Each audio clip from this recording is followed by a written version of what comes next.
The following podcast may be explicit. One Joe Young presents Adventures from the Shed, a tabletop RPG podcast. You can find us online at adventuresfromtheshed.com. All right, Adventures from the Shed is here at Card Universe in Boiling Springs, South Carolina. We're going to play the Dungeons & Dragons starter set today, but before we get into all that, we're going to go around the table and say hi. I'm going to start with this guy right here. You can even say hi there if you like. Hey, my name is Joey. I work at Card Universe. I am the resident Magic the Universe specialist, or Magic the Gathering specialist. That guy. Magic the Universe, I like it. Magic the Universe. It's our universe here. The next expansion. And you, young man? The owner of this establishment, Nice. and we're happy to have you. What's your name? Joseph the Mighty. Joseph the Mighty. That's Yeah. funny because Yeah. I get called Mighty Joe a lot. So. Yeah, I like it. I like it. Because it's Joe Young, so Mighty Joe Young is it's a great movie. the actual thing. Great movie. And then, last but not least, So my name is Devin. I am the store manager here at Card Universe. It's good to meet everyone here and get started. and if you're here, you probably know me. I'm Joe, host here. Hey, at Joe. Adventures from the Shed. Hi, fellas. So Sup, we've got Joe? 3 Joes at the table, so this should be plenty confusing as we get going. Oh yeah. I'm the odd man out. I think. The good news is that all of our characters are going to have the same name too. Yeah, this is great. Great. I will make sure that every NPC is named Joe as well, just to make it simple. So the Dungeons & Dragons starter set we are playing is actually one that we grabbed right off the shelf here at Card Universe, and we cracked it open tonight. So it is new to everyone at the table. We have a Smells couple like a of fresh folks. book. It smells like Look at fresh. that. Now we're taking the snips to Dungeons and Dragons. We outside have a the couple of folks at the table who have played D&D before. Myself and Joey have played. Joe have and played, Devin are new to the game as well as new to this adventure. The adventure is new to both myself and Joey, so we are going to have a lot of learning as we get going here. And as part of just talking about the product we're using, it is the starter set, and it has the Dragons of Stormwreck Isle adventure as part of that. And there's a small, thankfully, starter set rule book, and this is going to be our friend as we play. This has a lot of nice things, like right on the back is conditions. You'll have that a lot. Say something hits you and you get paralyzed, you're going to have what that means right here on the book. A lot of the rules summarized. I mean, this is a very small book. Joe, you know, you guys have probably seen the player handbook on the shelf is a nice hardcover, Yes. 100-something page or 200-page book. This is 26 pages, and it has all we need to play this adventure. So nothing crazy. It's really good stuff. So it won't take like 3 years. It'll take 3 months. Yeah, exactly. Got it. Yeah. 4 weeks. And as part of that, so we have the starter set rulebook, we have the Dragons of Stormwreck Isle adventure, and we have some pre-generated characters, and that's what we're going to be playing tonight. So what I'd like to do to start is I want to see who chose which characters and what your initial impressions are of it. Devin, you want to go? So I was, of course, last at the table, so I get to choose, of course, last. I got the Lightfoot Halfling Rogue. Chaotic Good Criminal. So this is going to be fun, and we're going to have a little fun with this. I think so. I think I finally chose a name of Baracus, by the way. Baracus. Baracus. Nice, okay. I'll go to Joey next. Sure. What you got? I chose the Hill Dwarf. He is a cleric soldier for his background, lawful good. So I plan on playing him kind of like a get behind me boys type of character. Nice. High armor class, some healing. That's the Mofongo. Yeah, for sure. And Joe the Mighty, battle cry. what did you choose? So I chose the Wood Elf, but I chose him because it said folk hero Yeah. and neutral good. So I'm like, I don't want to be the good boy. I wanted to tote the line a little bit, Yep. but then I started reading his abilities, and I'm a little depressed. So maybe you could walk me off the ledge. What is the class of that wood elf? The class. Should be right top. Fighter. That's why I chose. Yeah, Okay. I like fighting. So then let's kind of jump right into the next part of the character sheet. So right along your left-hand side of the character sheet, we have our attributes, and those are the strength, dexterity, constitution, intelligence, wisdom, and charisma. They mostly do what they sound like they do. Strength, I mean, that's how strong your character is. So you should have a decent number there. What you're going to see on that block is a big block with a plus or minus or a 0, and then a little oval that has a number. So your actual ability score, that attribute score, is the number in the oval. So for example, this paladin that wasn't chosen has a strength of 16, but its modifier is plus 3. So whenever you roll the dice, you'll be adding 3 to whatever the roll is. Yeah. So that's what that means. Go ahead. Time out. Time out. So, I gotta take a call. oh, he got to take a call. All right, so we can just, You want to keep going? we can silence him for now and we can move on. Yep. So with that in mind, so on the rogue is rogue. Gotcha. So with the you should rogue, see- it's 8 is the actual trait, strength. the strength, and then Yeah. -1 is the modifier. Yep. So I would expect on a rogue, your dexterity is going to be high because a rogue does a lot of things involving Jack more me nimble, manual jack me quick. dexterity. Yeah. And dexterity applies to things like ranged weapons or some light weapons that use dexterity, finesse weapons. Correct. Instead of like a big sword, you can just get in there with a dagger and stab someone in the back. That is usually dexterity. Yeah, because I'm gonna need my boys here on the strength side. Yeah, if you need to bend bars and lift gates and stuff Yeah, like that, that's what I'm somebody else will calling on handle them. that. But you're going to be the one that sneaks around most likely and finds out what's on the other side of that gate before somebody. You'll be good at unlocking the door or Yeah. slipping through the bars. Yeah. Understood. So with that in mind, one of the other things I wanted to mention, you mentioned the alignment, and actually, and I think Joe did too. But typically on an alignment, what you're looking at is the first word of the alignment is where you fall on how you feel about rules. Okay. And then, so I'm gonna unmute sorry. the man here, just talking about alignment a little bit. So the first word in the alignment is essentially how you feel about rules. Are rules good or bad, or are they neutral? So Alignment? lawful means if there are rules, you want to follow them. Whatever the rules are, you want to follow them. Neutral means, the rules are there, but they can be broken. That's kind of, yeah. Right. That's what I thought. And then chaotic, you almost forgot the other one. Chaotic means screw the rules, right? Yeah. They're there to be Yeah. broken. Got it. And then the second one is how you tend on, the good to evil spectrum. So, for example, say you are lawful evil, then that means the rules of evil are really important to you, right? So, chaotic evil is you'll do evil no matter what. Screw the rules. I'm just going to go do something Just evil. because. Yeah. So then when you look at something like the neutral good, neutral is like the laws are bendable, but you're going to tend towards being good.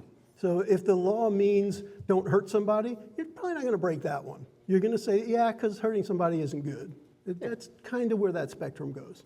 Okay. So a lot of it is based around how you feel about rules in general, and then what side of good and evil you're on.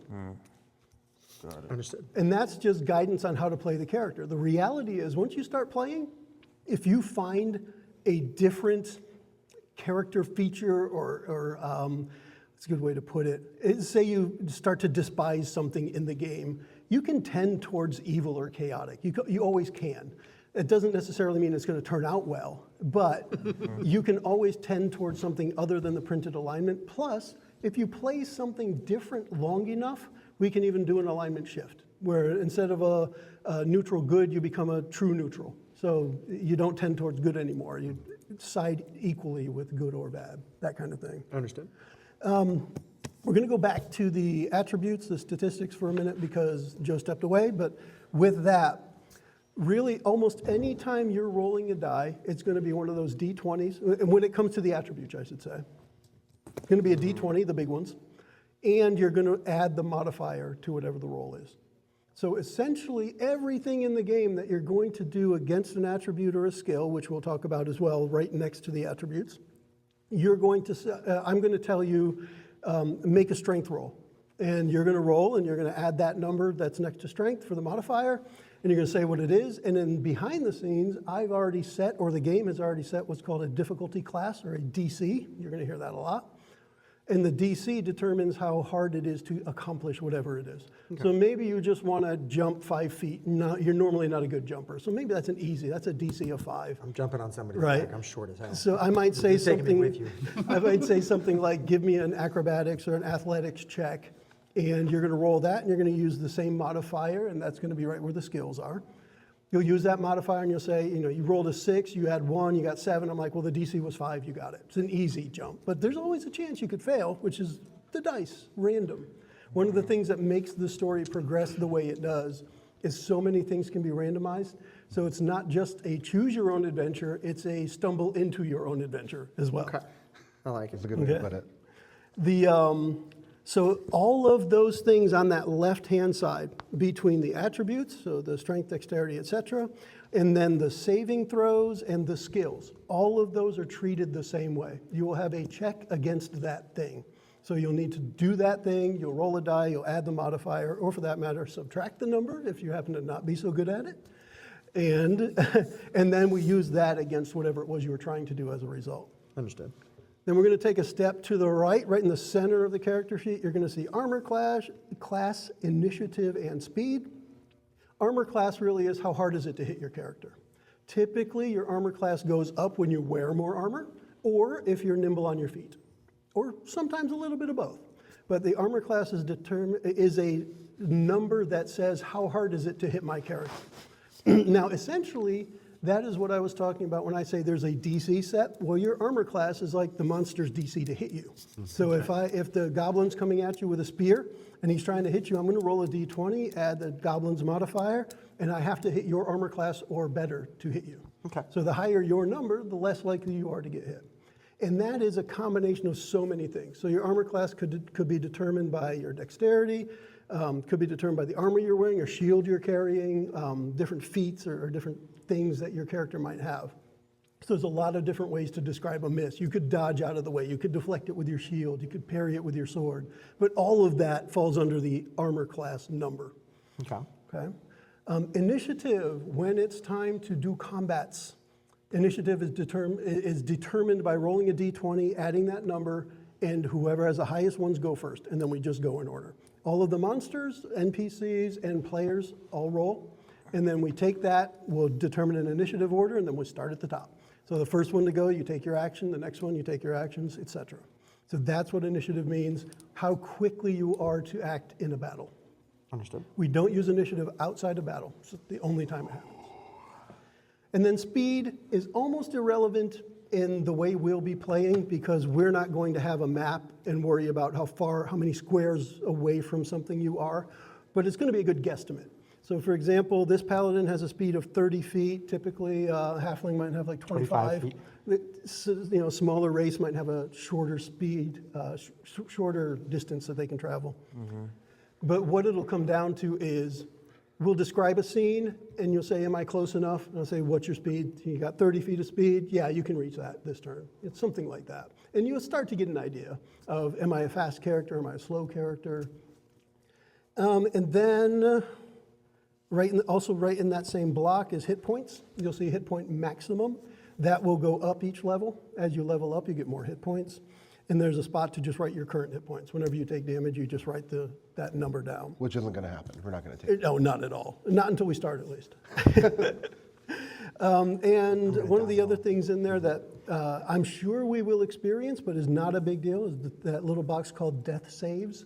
And it sounds bad, but it's really hard to die in basic D&D. It really is hard to die. All of those circles for failures need to be filled in before you're really dead. I assume a 3-year campaign only lasts 3 years if you're alive, right? Yeah, or you start a new character. There's a lot of that. Just pick up a new character. This is Bob II. Yay!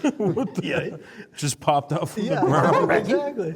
But now, in reality, is when you're playing a game that long, there's a lot of opportunities to come back as somebody you've met. Mm-hmm. So maybe a year ago in the campaign, you met this fighter that you liked, and you're like, yeah, I want to play a character like that. And your DM might say, you know what, I got all the stats for that character, or roll it up and we'll let you play that character, right? So there's a lot of different ways to weave it into the story there. Got it.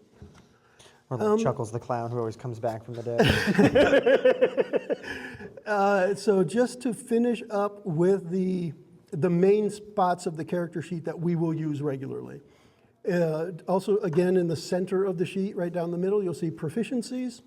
It will tell you what your proficiencies are. They are accounted for on the sheet already, and you're going to see that reflected. A proficiency just means you're better at this than the average person. That's all it means. So typically, if something would give you a negative to do it, being proficient in it will not give you the negative, or if it's kind of neutral to begin with, being proficient gives you a bonus. That's what proficiency means in this context. Then there's languages. This may be relevant within the game. Again, I haven't read the adventure yet, but chances are you're going to come up into a situation where there are some goblins or orcs or something speaking in orcish or goblin language, and if you don't know that, then you've at least got to pretend you don't understand what's going on, right? Mm-hmm. Or If nobody knows the language, I won't even say what they're saying. I'll just say something like, there's a bunch of orcs there speaking in Orcish, and none of you know it, so you're going to have to figure something out. And then I'm just gonna draw the sword. Right. one of the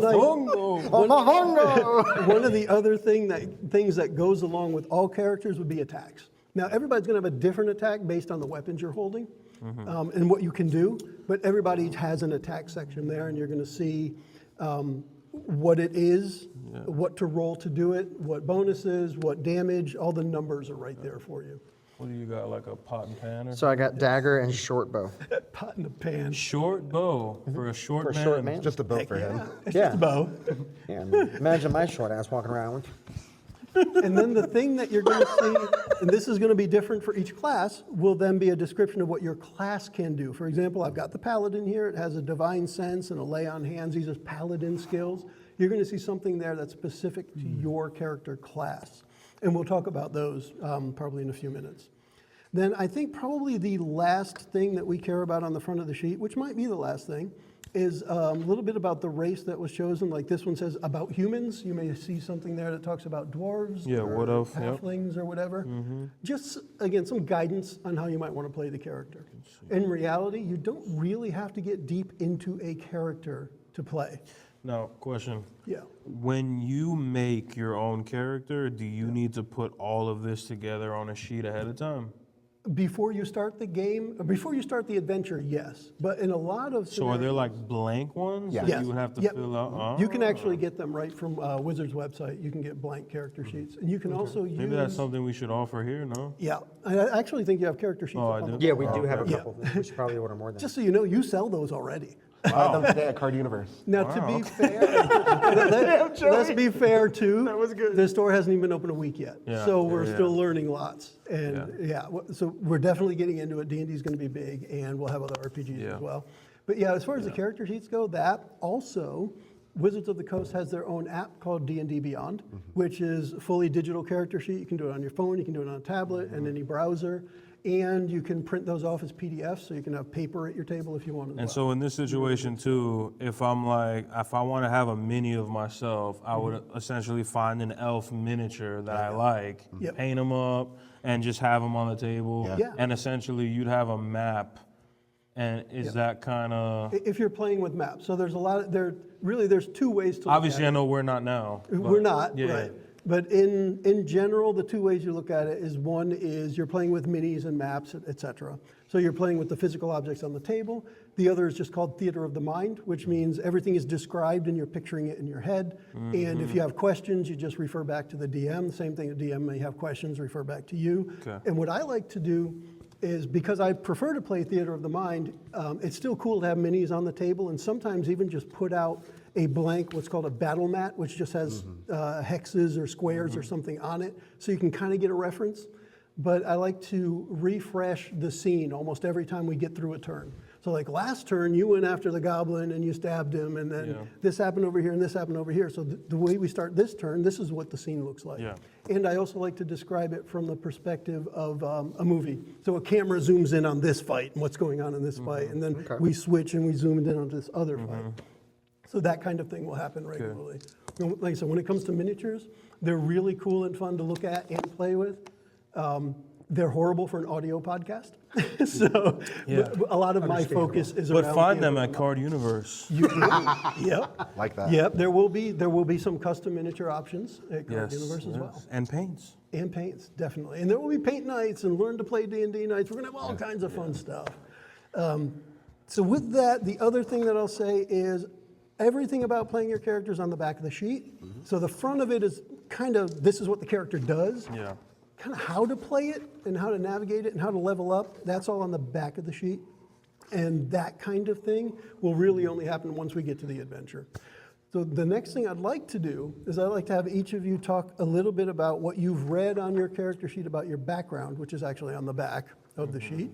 I'll give you a little example of what I mean. Again, this paladin that was not chosen has a background of noble. And it says, for your noble background, your family is no stranger to wealth, power, and privilege. In the glory days of Neverwinter, your parents ruled the county of Corlin Hill. So there's some kind of background of what you might use to inspire your thoughts of your character's personality. Got it. So who'd like to go first with what they've got? I'll go first. So, my background is my parents lived in the prosperous village of Thunder Tree, east of the city of Neverwinter, and at the edge of Neverwinter Wood. But when nearby mountain Hottinau erupted 30 years ago, your parents fled, perhaps carrying you in your infancy, depending on how old you are. So I guess I was in my mother's womb while they were running from this volcano. It happens. Your family, yeah, typical day in Hottinau. Your family drifted from village to village around the region, finding work as laborers where they could. So it seems like my life was hard from the beginning, which sounds accurate. And my goal now is I am on a path to find out, find my heroic destiny. And the path to that is Elder Runara, whatever the hell that means. That's where we're going to be starting our adventure. I am on a path to fulfill my folk hero destiny. You know you're meant for something. I'm meant for it, man. Just I'm gotta here. figure it out. Me and my fat owl on the back. Nice. I like it. I mean, Do you have a fat owl? He does. look, Chunky. me and my fat owl, man. So It's the one that never made it to the school of I'm trying to, It didn't fly much. fat. Yeah. So I'm trying to become a hero, guys. So Who's next? Well, I'll go next. Why not? The criminal. So let's do it. oh wow. He Right? just snuck in there. Yeah, right. See, criminal background. So it says that I fell in love with the Thieves Guild called the Gilded Gallows at an early age. Of course, bad friends. This is what happens. The guild had prospered within recent years, and its influence is spreading across the Sword Coast. You follow that expansion, hoping to find fortune in the city of Neverwinter. My background shaped my character in many important ways. I learned to use thieves' tools from scoundrels and gamblers, shown within my proficiency, and picked up goblin language at the same time. So essentially, You're a thief in the I night, got in with some bad friends at a young age, stayed that way. but you enjoyed it. I definitely did enjoy it. That's interesting. And then we're on to We all enjoy a little criminal activities every once in a while. Every now and then. Yeah, we're neutral. a little chaotic at times, but essentially I'm here on this quest to find the lost fortune.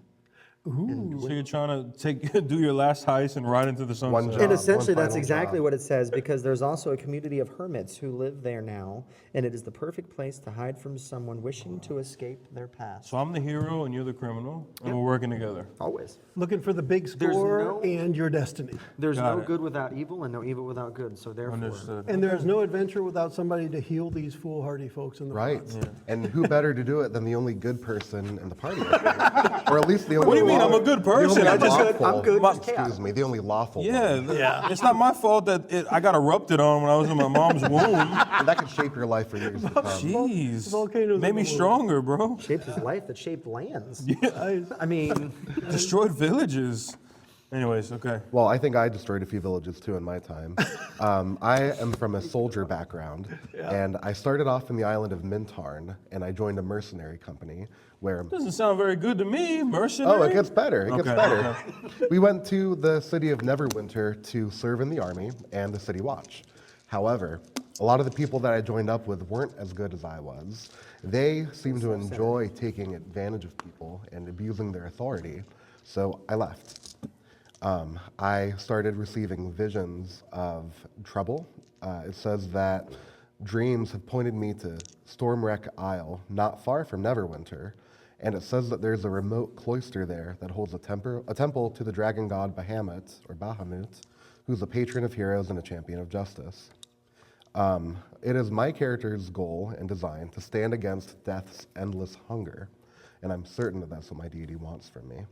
Someone at the cloister may hold the key to the impending doom that my god wishes me to avert. So I think I'm a little bit self-righteous, a little bit haughty, self-centered maybe? a little bit sure of himself and of his goals. That's kind of actually what I was... Well, three misfits coming together, huh? Isn't that usually how it works? I sound like the better. I don't know. I mean, I'm not self-centered. I'm not a criminal, so We'll see how this goes. Maybe I could save both of you. That's my hero wave. It's called influence. And While you guys were reading some of that, it made me think of looking for maybe some of the maps that might be in the books. And I really expected to see something of Neverwinter. Neverwinter is a big deal in the Forgotten Realms. It's kind of like, if you think of Forgotten Realms area like the U.S., Neverwinter would be like New York or San Francisco. It's big. Everybody knows about it. Everybody goes there for some reason or another. It's a big deal. Now, that's not where you guys are starting. But we all game know him. actually starts you with this Stormwreck Isle. It's been mentioned a couple times in Yes. you guys' backgrounds. So that is like the overview map of where I think most of this adventure takes kinda cool, place. So it's Miami. Just offshore of a big place. Yeah. Got it. Okay, so we got a little bit of the background of the characters. Let me tell you. oh my God, bro. I missed that one. Oh, it said it's Cuba. Cuba. This is the first Cuban game in Boiling Springs, that's for sure. That's Try true. our First Cuban Cuban- coffee at Card Universe. Yes. We also have Cuban coffee. And a yeah. bread club. And mofongo! So what I want to do next, we've kind of covered some of these things, but I'm going to either skip them or go over them quickly again. But I am going to go through this, again, like we're new, because we are new to the adventure and learning this. But the starter set rulebook I mentioned actually has some really good stuff of Welcome to Dungeons & Dragons. So what I'm going to tell you is a little bit about what it describes to play the game. Things that we kind of already covered. It has the rule book, the adventure booklet, the character sheet, and you guys didn't get to see them because I grabbed them for mine, but these are the dice that came with it. So you get a set of dice, nice blue dice. They are nice. Now, my colors. I am good with picking on companies when I think they did something that they shouldn't or should have done. I think they failed a little bit here because the standard RPG set of dice is now 7, and you get 2 of these D10s. One of them has 10s on it, and you may see that Yeah, it's just somewhere saw in one a there. moment ago. I think the green one all the way towards Joe. You can see 80 on it. I can see it from here, you guys. Right here. That one. There's 2 Joes, so I'm Yeah. trying to figure out which I end know, to right? be Well, on. that's Joey, to me at least. Thank you. Yeah. So this guy here? Yep. So, and I'll actually tell you a little bit about the dice. When you roll the 2 10-sided dice together, you'll typically roll one that has single numbers and one that has the 10s on it, and you're rolling a percentage. So if you rolled 80 on that and 3 on 38. that, you rolled 38. So something like that, yeah. Or 83. I said But another number to confuse you. You said it backwards and I got it backwards. But that's where I would pick on Wizards of the Coast a little. It should have been 7 dice. So it should have 7 been this is guy your here, should have standard. been in Yeah. there. 7 is your standard RPG Or set. perhaps you can buy a new set of dice at Card Universe. Yes, there Where's the 100 are die? Chess X dice up on the wall. And by the way, the Chess X dice up on the wall are 7 dice in the RPG set. Oh my God. So I'm just saying. Definitely I'm covered. Just saying. that's awesome. So we have all of those things came in the box. I will say, because you guys can see it here, and anybody that sees the video will see, I have a DM screen. I got this with the 5th edition stuff separately. Oh, so that doesn't They come do with this set? It does not. That's why I wanted to call it out. It does not come with it. However, I'm sure that's something that could be ordered for you here at Card Universe. We have them on the way. They'll be here tomorrow. DM screens will be available Seriously. here as well. Yeah. Also, quick side note. Yeah. I did order some Lord of the Rings. Like literally a screen like that. Yep. That's Lord of the Rings, and then like I guess similar like a box set. Yeah, And like yeah. some books and stuff. That's Yep. Lord of the Rings based. Yep. Is that a separate Lord of the Rings journey? That Most likely, yes. all right. So tomorrow, I guess we'll look at that and see. But Definitely. side note, But that's the- why, because I seen Yeah. the screen. I'm like, Lord of the Rings screen. What is that? And I just bought it. I'm like, all right. There you go. Yeah. But we have one of the really nice things for the DM is if you have this screen right on the other side of it, you guys get all the art. I get all the stats. Cool. So on the other side of it, this is all That's the sick. quick lookup stuff that I could need. So it's a cheat sheet. Now Yeah. the downside to this is I don't know what changed between 5th edition and what we're going to play.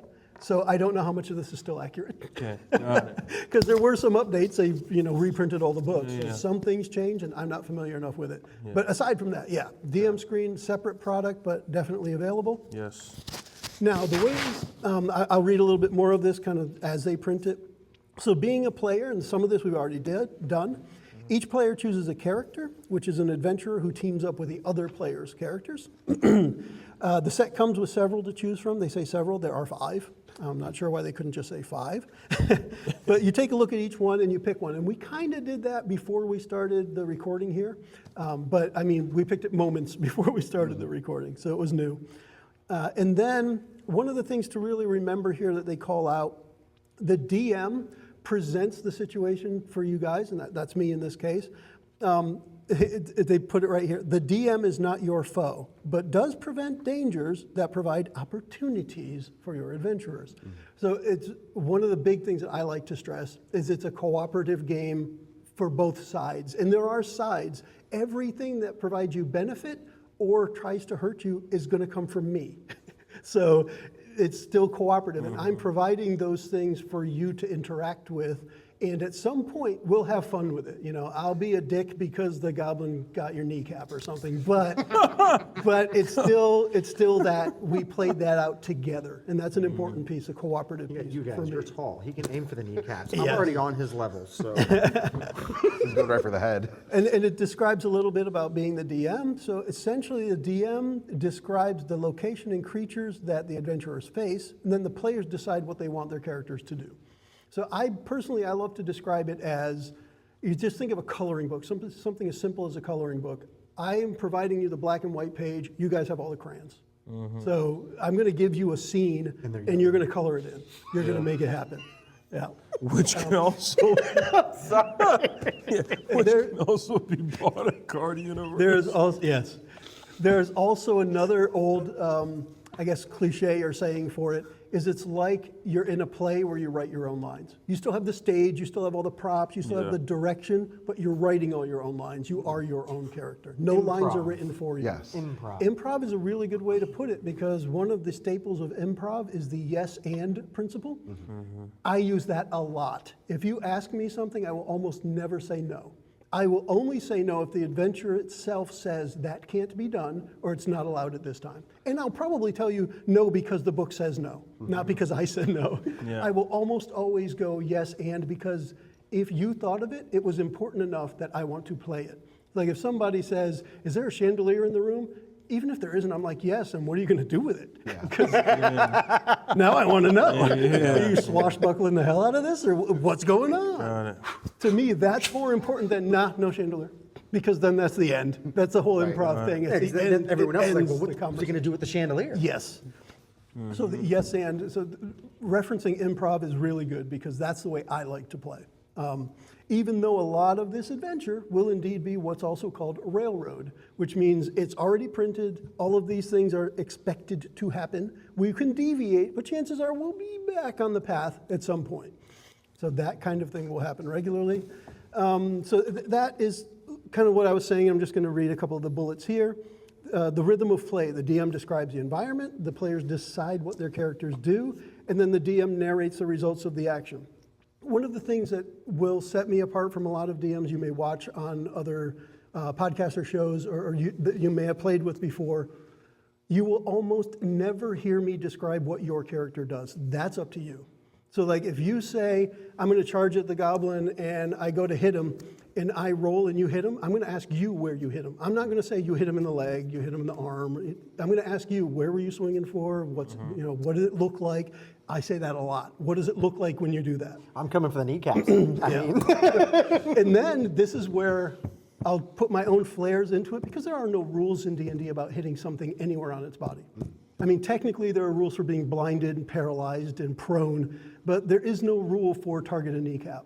That's just, I'll play that. It's again, we'd say the goblin thing. The goblin came after you, you dodged his attack, and then you sliced his kneecap. I'm now going to play that goblin with a limp for the rest of the battle, but there are no rules for that. But I'm going to tell you the limping goblin comes back after you, right? So we'll play stuff like that, which is why it's so important for me that I never describe your character. Your character's yours. I got the rest of the effing world. You guys get to describe your character, what they're thinking, what they're doing. I will never say something like, seeing that strikes fear in your heart. I will say something like, seeing that strikes fear into the heart of a lot of adventurers. And then you decide if it struck fear into your heart, right? Because you may be, yeah, that's scary. Or you may be, yeah, but screw that. I'm on my self-righteous path here, right? Yeah. There's nothing going to scare me away from it. So I will pretty much never tell you what your character's feeling or what they're doing. That's all up to you. And I think that's important because of the way it says the DM narrates the results of the action. I will narrate the world around you. You narrate yourself.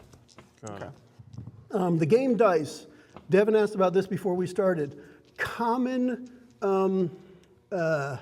format for what you're going to read. You will read a number, a lowercase d, and then another number.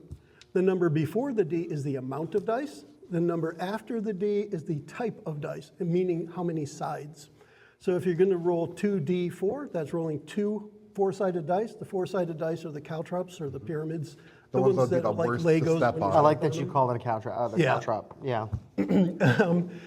So that's the 4, then the 6 is the cube. The 8 is the off-sided double pyramid. These are the way I like to describe them. So let's see, I'm sure we have an 8. Yeah, these are the 8s here. And then the 10s are kind of like the 8s, but 2 more sides. So I'm OCD. You're welcome. Yeah, you're welcome. So that's what happened here. The 12s are the other ones that almost look like D20s, and then the D20 is the one you're going to roll most often. Okay. Okay. Again, all the dice on the table are up for anyone to roll, whatever. But whenever you see that, so you'll see this when it comes to damage to your attack. If you look at that spot on your character sheet, your attack is going to be whatever it is. It's going to say like +5 or something for your attack, and then it's going to tell you the damage is a D8 +1 or whatever the number is. But you're going to see that. That is going to be common. You'll hear me say it. I may tell you to roll 2d6. That's just going to be 2 6-sided dice. So that's a common one. Let's see if there's anything here. I'm trying to see where I even found that again. Yeah. It's Well, under, you'll see it in different spots on your sheet, but I'll also be calling, like I said, I'll call that out. I don't know if they mention it, but you want to talk a little bit about advantage and disadvantage? That is something I do want to mention. Since we're talking about dice, it's a good one. In the game, there's a mechanic called advantage and disadvantage. Almost everything you're doing, remember I said, for all of your abilities and for all of your skills, you're going to roll a d20 and add whatever the modifier is. Well, if you have advantage on something, you will roll 2 of those and choose the higher one. If you have disadvantage, you will roll 2 and choose the lower one. So in most cases, having advantage, of course, is great. Having disadvantage is not so great. Yeah, right. Because you might roll a 20 and a 1, and when you have advantage, that means you got a critical hit. The 20 is a critical hit. And then a 1 is an absolute miss. No matter what your modifiers are, a 1 is always a miss. So it is a big difference to be able to roll 2 dice. The way I like to play it is, if there's a rule that says you have advantage or disadvantage, you have it. But you can always talk me into it. Really. Like if we'll still stick with the goblin example. Last turn, you chop the goblin's kneecap and he's limping. And then the dwarf says, hey, that goblin's limping. He's an easier target now. What about I just go smack him on the side of the head? Do I get advantage for that? And you might be able to talk me into that. Right? So that's one of those things where use the description of your character to convince me that what you're doing is extra cool, and chances are you're going to get an extra die to roll. Understood. D&D is equal parts improv and negotiation. Yes, yes. I like it. If you can convince me of something that I think is cool, you're probably going to get to do it. And even if you roll bad enough, I will do it, as it said in a different system I like to play, you do it with consequences. So I might say you might want to pick the lock and you describe it as really cool. You know, I take out my favorite bone pick and I go at the lock and I'm really struggling with it, but I'm pretty sure I'm going to get it. And then you roll and you're short by 1 number. And I'm like, you know what? You did get it, but you broke your favorite pick. So, I'll let you get the thing because it was such a cool way to approach it, but then there's got to be some kind of consequence since you didn't really get the number. So that's also like fudging a roll when I mentioned fudging earlier. It's kind of letting something happen, but making sure that you know you didn't really succeed, but it was close. And so advantage and disadvantage is huge with that. If you can get advantage, rolling the 2 dice means you just got another chance.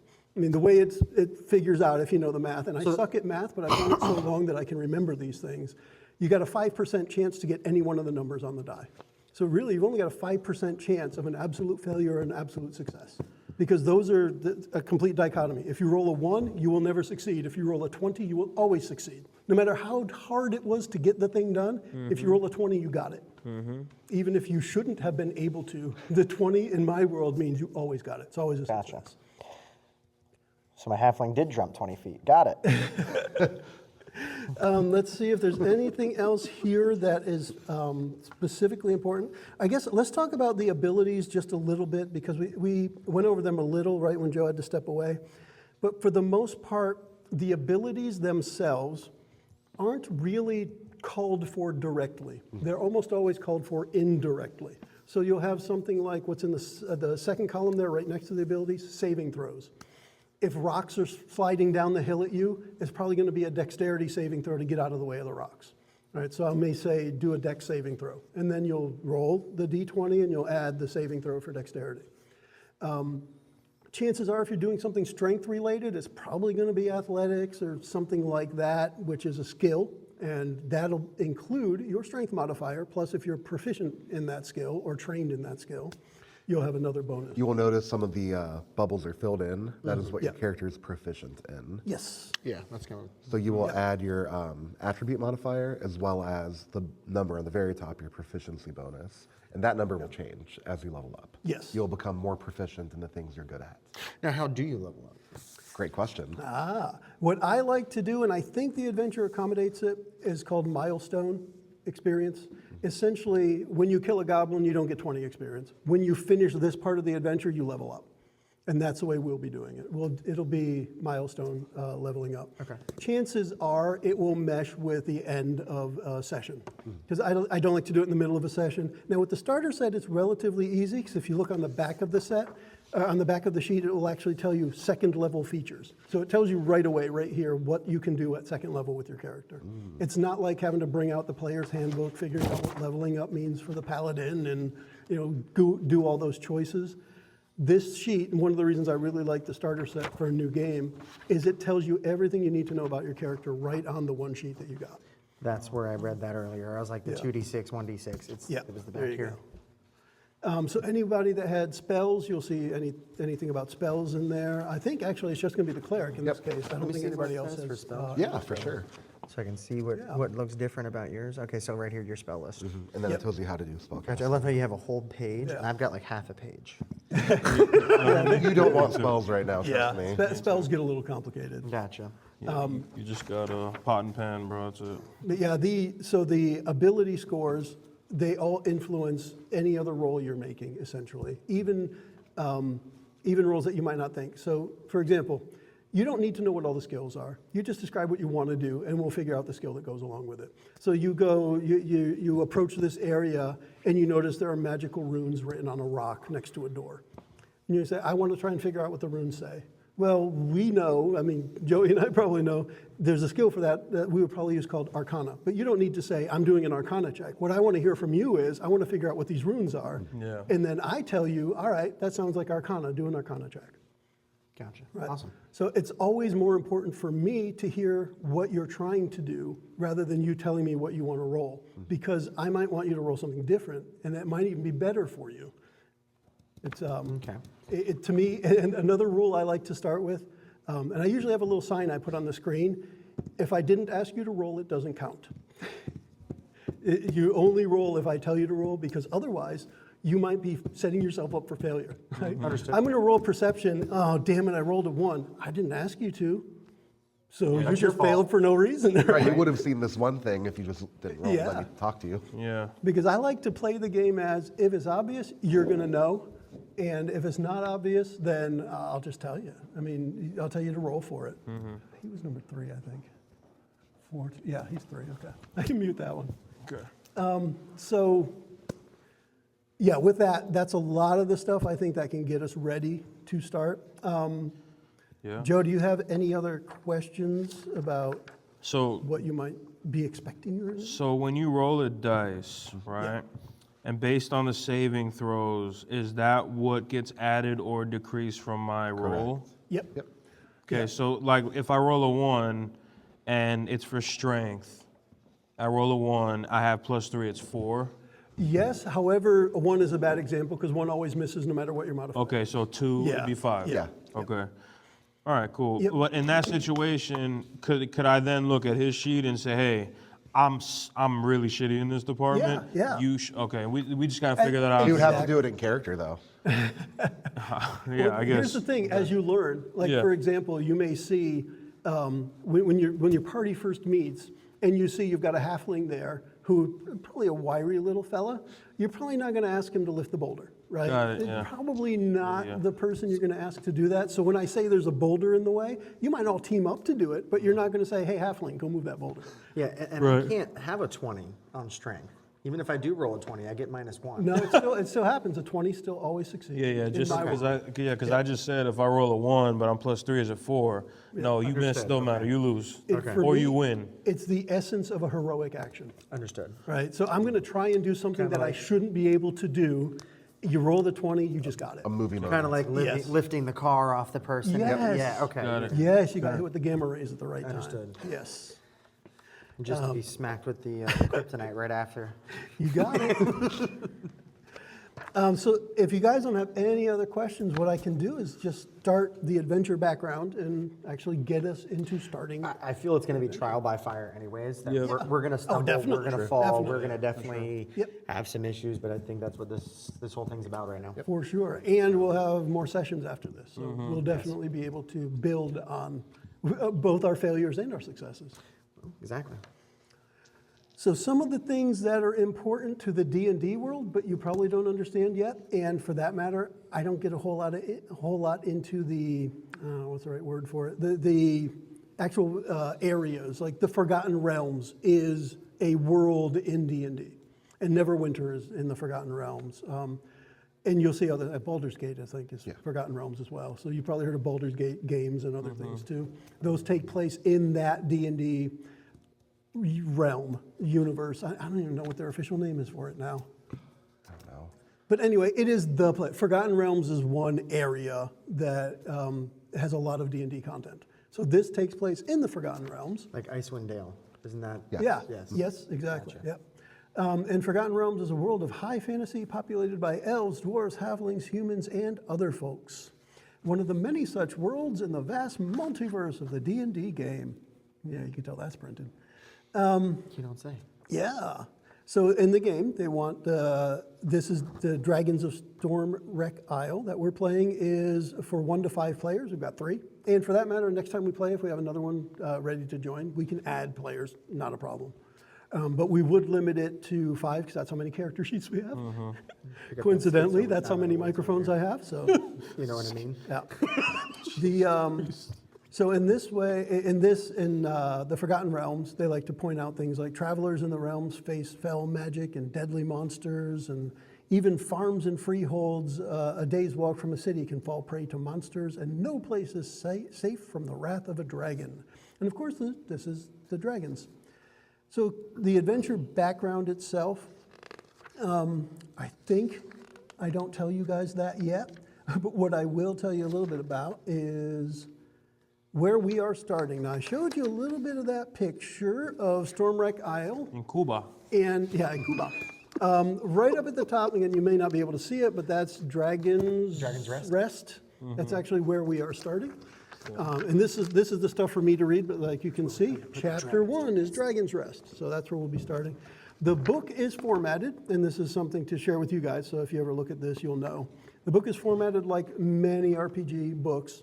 There are highlighted text spots, and those highlighted text spots are narrative text, flavor text, different words for it, but is essentially what the DM is supposed to read aloud to the players so that they know what's going on to get started. Almost all the time, it's just scene setting. Just the environment building, essentially. Yeah, and that's what it will be here as well. Are you gonna change the voice for different NPCs? Oh, you know what? I want to cover that before we actually start.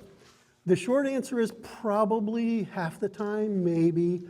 What I prefer to do, and this is advice I give to players as well, don't worry about making a voice, worry about making a personality. So for example, it's a lot easier if I want to play a character and I want to play that character to be a strong character, I'm just going to talk stronger when I talk, and emphasize more, and use my fungo for something, whatever that is. Yeah. Oh, by the way, there are Funkos here too at Card Universe. My Funkos! But that's what I encourage because you already know your own voice. Try a different cadence. Say you're a wistful character and you want a sing-song voice. Say one syllable low, one syllable high. Like, this is how I talk. And you're just using your own voice. Don't worry about accents. But the reality is, you can't do an accent wrong. There are no English people here. There are no Australian people. There are no German people. There are elves, halflings, dwarves, humans. You are the example of your race in this game. Guys. Yeah, you can't do it wrong. Good. A bad Scottish accent isn't a bad Scottish accent. There are no Scots in the game. You are actually doing the best human accent possible because you're the one doing it. So that's very important. Don't worry about the accents. Do it if you want. Just jumble it up if you want. Either way is fine. Whip out the Mickey Mouse. 1 second. Yeah, go for it. And so, like I said, between the accents and voices, you're more than welcome to do a voice for your character. Nobody's going to stop you. I love it. I think it's so cool. But it's also fine if you break character, if it's hard to stay in there. It's like, I wanted to talk like this all the time, but now I can't remember to talk like this all the time. And then that's fine. Don't do it anymore. It's okay. For me, that's what I do. I like to mess around and do voices. So. The important part, though, is once you pick something, try to stick with it. Yeah. Because then we'll recognize when it's the character more so than the player. Understood. And then the other thing that I think is really important to establish your character, it's hard to do on session 1 like this, but come up with a shtick, something that is specific to your character. Maybe he always repeats the last word he says. Right, and you just do that all the time. The fact that you got that off and you didn't even think about it, that kind of got me for a Many minute. blessings upon you, sir. Oh, man. But yeah, what I was just saying, Joe, is aside from if you want to do a voice, go for it. If you want to do an accent, go for it. But one of the most important things to establish a character is just have a shtick, whatever it may be. Like I just use the example. Maybe the last word you say in every sentence you repeat. And that's just what your character does. And just do it all the time. I played a cleric once who worshiped the god Pelor, god of the sun. And I just came up with a short sentence, or a short saying that was part of a longer sentence. So at the beginning of the campaign, I was saying, go to the light of Pelor, because god of the sun. By the end of it, it was go Pelor. It's like that was every time, it was go Pelor. Foam finger and all. I actually took a T-shirt and some Sharpies, and I wrote "Go Pelor" and I put a sun on it, and I was wearing that. I love it. That's great. But that's the kind of thing. Just come up with a shtick that the character becomes known for. If you've watched or listened to other people playing D&D, the characters you remember the most are ones with a shtick. They have a thing they do all the time, and that's what makes them that character. Whether it's an over-the-top accent or something, they always use the same weapon, or it's that lost trinket from their grandfather and they're always twirling it around their finger, or whatever it is. There's going to be something that's unique to that character, and that's what's establishing the character more than any voice, because anybody's going to be able to do some voice, even if it's crazy, right? But coming up with that thing that your character's known for is a really good way to establish a character without putting a whole lot of effort into learning an accent, wrecking your throat with some really weird voice. Just don't bother. It's not really worth it. But I may do it. Most of the time, I will give something special to the special NPCs. So if you talk to an NPC and I make an effort, that's probably an important one. It's probably going to come back. Yeah. Right, exactly. Yep. It's probably going to come back. But if you walk up to the shopkeeper and say, hey, shopkeeper, do you sell maps? And I say, yeah, he sells maps. It's probably not that important, right? He's just going to sell you a map and you'll be on your way. Well, young fellow, we've had maps here since. Yeah. We should probably think about that one. If it goes that, what form of map are you looking for, right? Yeah. Or if you know Diablo, Deckard Cain. Yes, Stay a while and listen. Yes. At least he finally dies in Diablo 3. Thank God. I got tired of hearing that. No offense to the man, but every time you walk into town, stay a while and listen. I just want to kick your cane out. And by the way, Wow. any You voice are a like fucking criminal. Yep. any voice like that is cool too. Note hates old What- people. Yeah, right. Side note. The last thing that I would say about playing a character is don't play somebody else's character or a popular character in a movie or something. And if you do, just don't make it too obvious, right? So if the dwarf wants to do nobody tosses a dwarf, just say, nobody flings me. Don't repeat, because to me it's just too cheesy. Got And it. I don't care about like copyright or anything like that, but it's just, if you're just playing somebody else's character, why bother? Come up with the thing that makes it yours. D&D is about. Yes. Yeah. Got it. So there are plenty of ones out there that you'll I recognize. guess I can't be Legolas then. Oh, you can, as long as you don't say it. Right. Right? Yeah. So yeah, cool. So now I think we are ready, and I'm going to read some of this. So the adventure begins at a tiny cloister called Dragon's Rest. Now let me just go here. All right, so everybody had a thing, and we did read these on the background, the thing that brought you to where you are now. So we're going to, the adventure essentially starts with all of you being in the same place as we get started. And now this is where I'll go to read what's here, and I'll probably add and subtract from it myself because I like to do that. Your journey was uneventful, but the island now visible off the bow promises rare wonders. Seaweed shimmers in countless brilliant colors below you, and rays of sunlight defy the overcast sky to illuminate the lush grass and dark basalt rock of the island. Avoiding the rocks jutting up from the ocean, your ship makes its way towards a calm harbor on the island's north side. A large open-air temple comes into view, perched on the edge of a high cliff above you. The ship drops anchor at the mouth of the harbor, and 2 sailors row you ashore. You have plenty of time to admire the towering statue at the center of the temple, depicting a wizened man surrounded by 7 songbirds saying, "Come stay a while and listen." You shall not pass. A long path winds up the side of the cliff to the temple, dotted along the way with doorways cut into the rock. The sailor sets you ashore on a rickety dock where a large rowboat is neatly tied. They point to the base of the path and wish you good luck before they row back to the ship. Your visit to Dragon's Rest begins.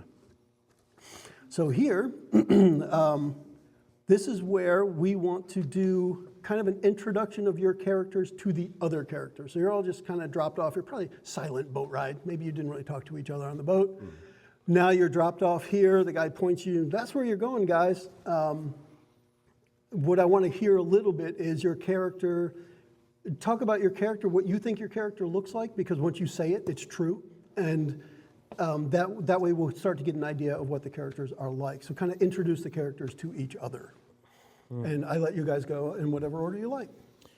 I think the pro needs to start Oh gosh. because I have Yeah, I need to- no yeah. clue what's I going need to on. hear from you what's about to go down. All right. So my character is named Delric Stoneshaper. He is a small, slight dwarf, stocky build, of course. He wears a metal chain shirt under unassuming clothing. You can see his holy symbol. It is his, let's see. How do you spell the name, Joey? Yeah, it's Delric, and then Stoneshaper. I'll just go with Delric. Sure. I'll probably never remember the last name. No, that's fine. I'm a first name kind of guy. Yeah. And is you Delric. said he's wearing chainmail? Yep. Okay. I keep a couple of notes here, and I encourage you guys, if you want to, just a couple of things that might help you remember the character a little bit. So for me, so far, it's just Delric and chainmail. I know it's a dwarf, so I'll write that down as well. He's a cleric, and you can tell that he follows the god of travelers and outcasts. The god is Marthamer Duin.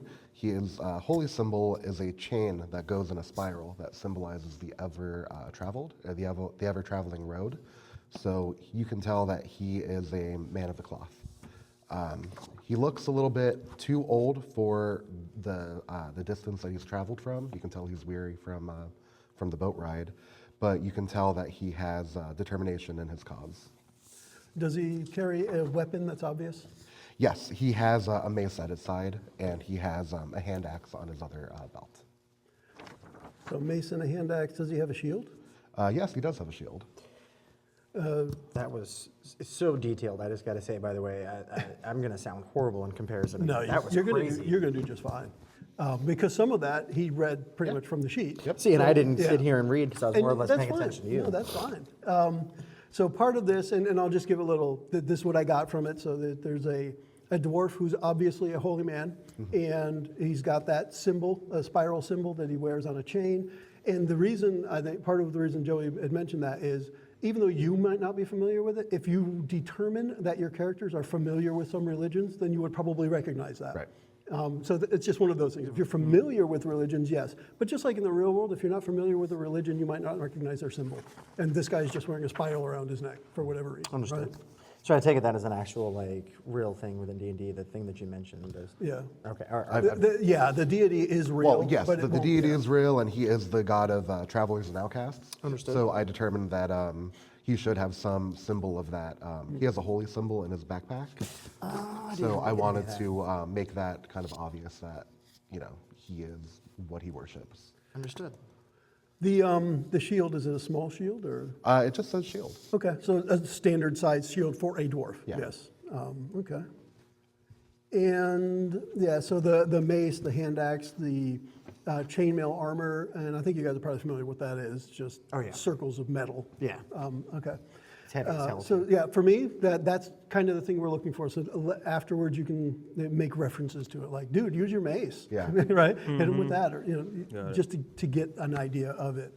So since Devin already said he was going to do horrible, we'll save him for last. I want to save the worst for last. Yes. So Go ahead, Joe. so my Appreciate that. character Hey.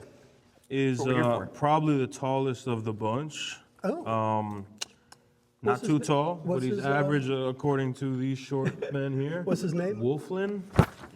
My name is Wolflin. Wolflen. Wolflin. WOLFEN. And he has a pet owl named Bart Bart. that rides along his shoulder or flies behind him.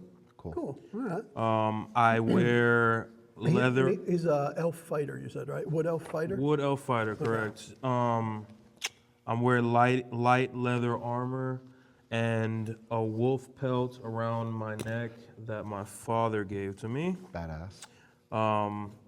And they named me Wolflin because my father had an affinity for wolves, because he believes he was a lone wolf, and now I do as well. Nice. And that's the spirit of Wolflin. Does Wolflin carry obvious weapons? A bow. That's his biggest. His Okay. most. I do have a sword as well, Okay. but I would say you could see the bow before you see the sword. So the bow and a sword. Does he have a shield? No shield. Okay. And this is, again, painting that picture of the character, things that you would obviously see. If somebody's got a shield, you're going to see Yeah, it. you're gonna see his bow. You're gonna see the wolf pelt around my neck, and you're gonna see my chubby owl, Bart. Cool. So things that you can think of, and this is true for Joey too, and Devin as we get going. After you've mentioned the weapons and the armor, feel free to later think of things about them. So maybe the leather armor has a crest of a tree on the front for whatever reason. You come up with that, and Yeah. you can use that as flavor when you Maybe describe people can tell that the bow is more weathered because you use it more often than the Yeah. sword. Okay. Yep. All right, Devin, you got a good right. idea now. What's So what's I've the got a little bit of character's something. name? So I'm going to go ahead with a singular name, Baracus, which chose to essentially get with the wrong crowd as a youngling, separate myself from the family and everything I knew. So we chose to go with one name. Halfling rogue. Correct, a halfling road. I've got a criminal background, like I said, and snuck in with the wrong crew at a young age. Devin is making a lot of effort to call out criminals. I think Exactly, this is gonna exactly. be I feel like little we're bit going to have a fun. little fun. He's embracing it. Yeah. All right. With that being said, so I am on the short side. I would say I'm the shortest of the group, most definitely. Yeah. With that, I am wearing a set of dark common clothes, including a dark hood, kind of giving some shade to my face, so you don't always see. With that, I have a bow, a short bow that I'm wearing on my back. I carry 2 daggers, one at my side. I have another one that I keep close to the chest in a special-looking sheath. Let's see. So you keep one dagger where at your waist? One at the One waistline, at the waist. Okay. and one that I keep close to the chest. Okay. Okay. Does he have any armor? So with this, I am wearing what looks like leather armor. Okay. With the short bow, I will have a quiver as well that shows. Okay. With it, I'm wearing a pouch which appears to be holding a lot of items. Okay. That you stole? No, they're all his. No, they're definitely all mine. We do not steal, we acquire. So Right we on the tactically the acquire. outside of the pouch has embroidered, not stolen. Not stolen. I like this. I like this, yes. Cool. So, yeah, in the military, we always claimed, we never steal anything. We tactically acquire it. Yes. So, Nice. It's like the tactical retreats and whatever. Yeah. Mm-hmm. The people tactically retreated from their goods so you could acquire them. exactly, there we go. When Joey was describing Delric, one of the things he mentioned was resting weary face, right? Yeah.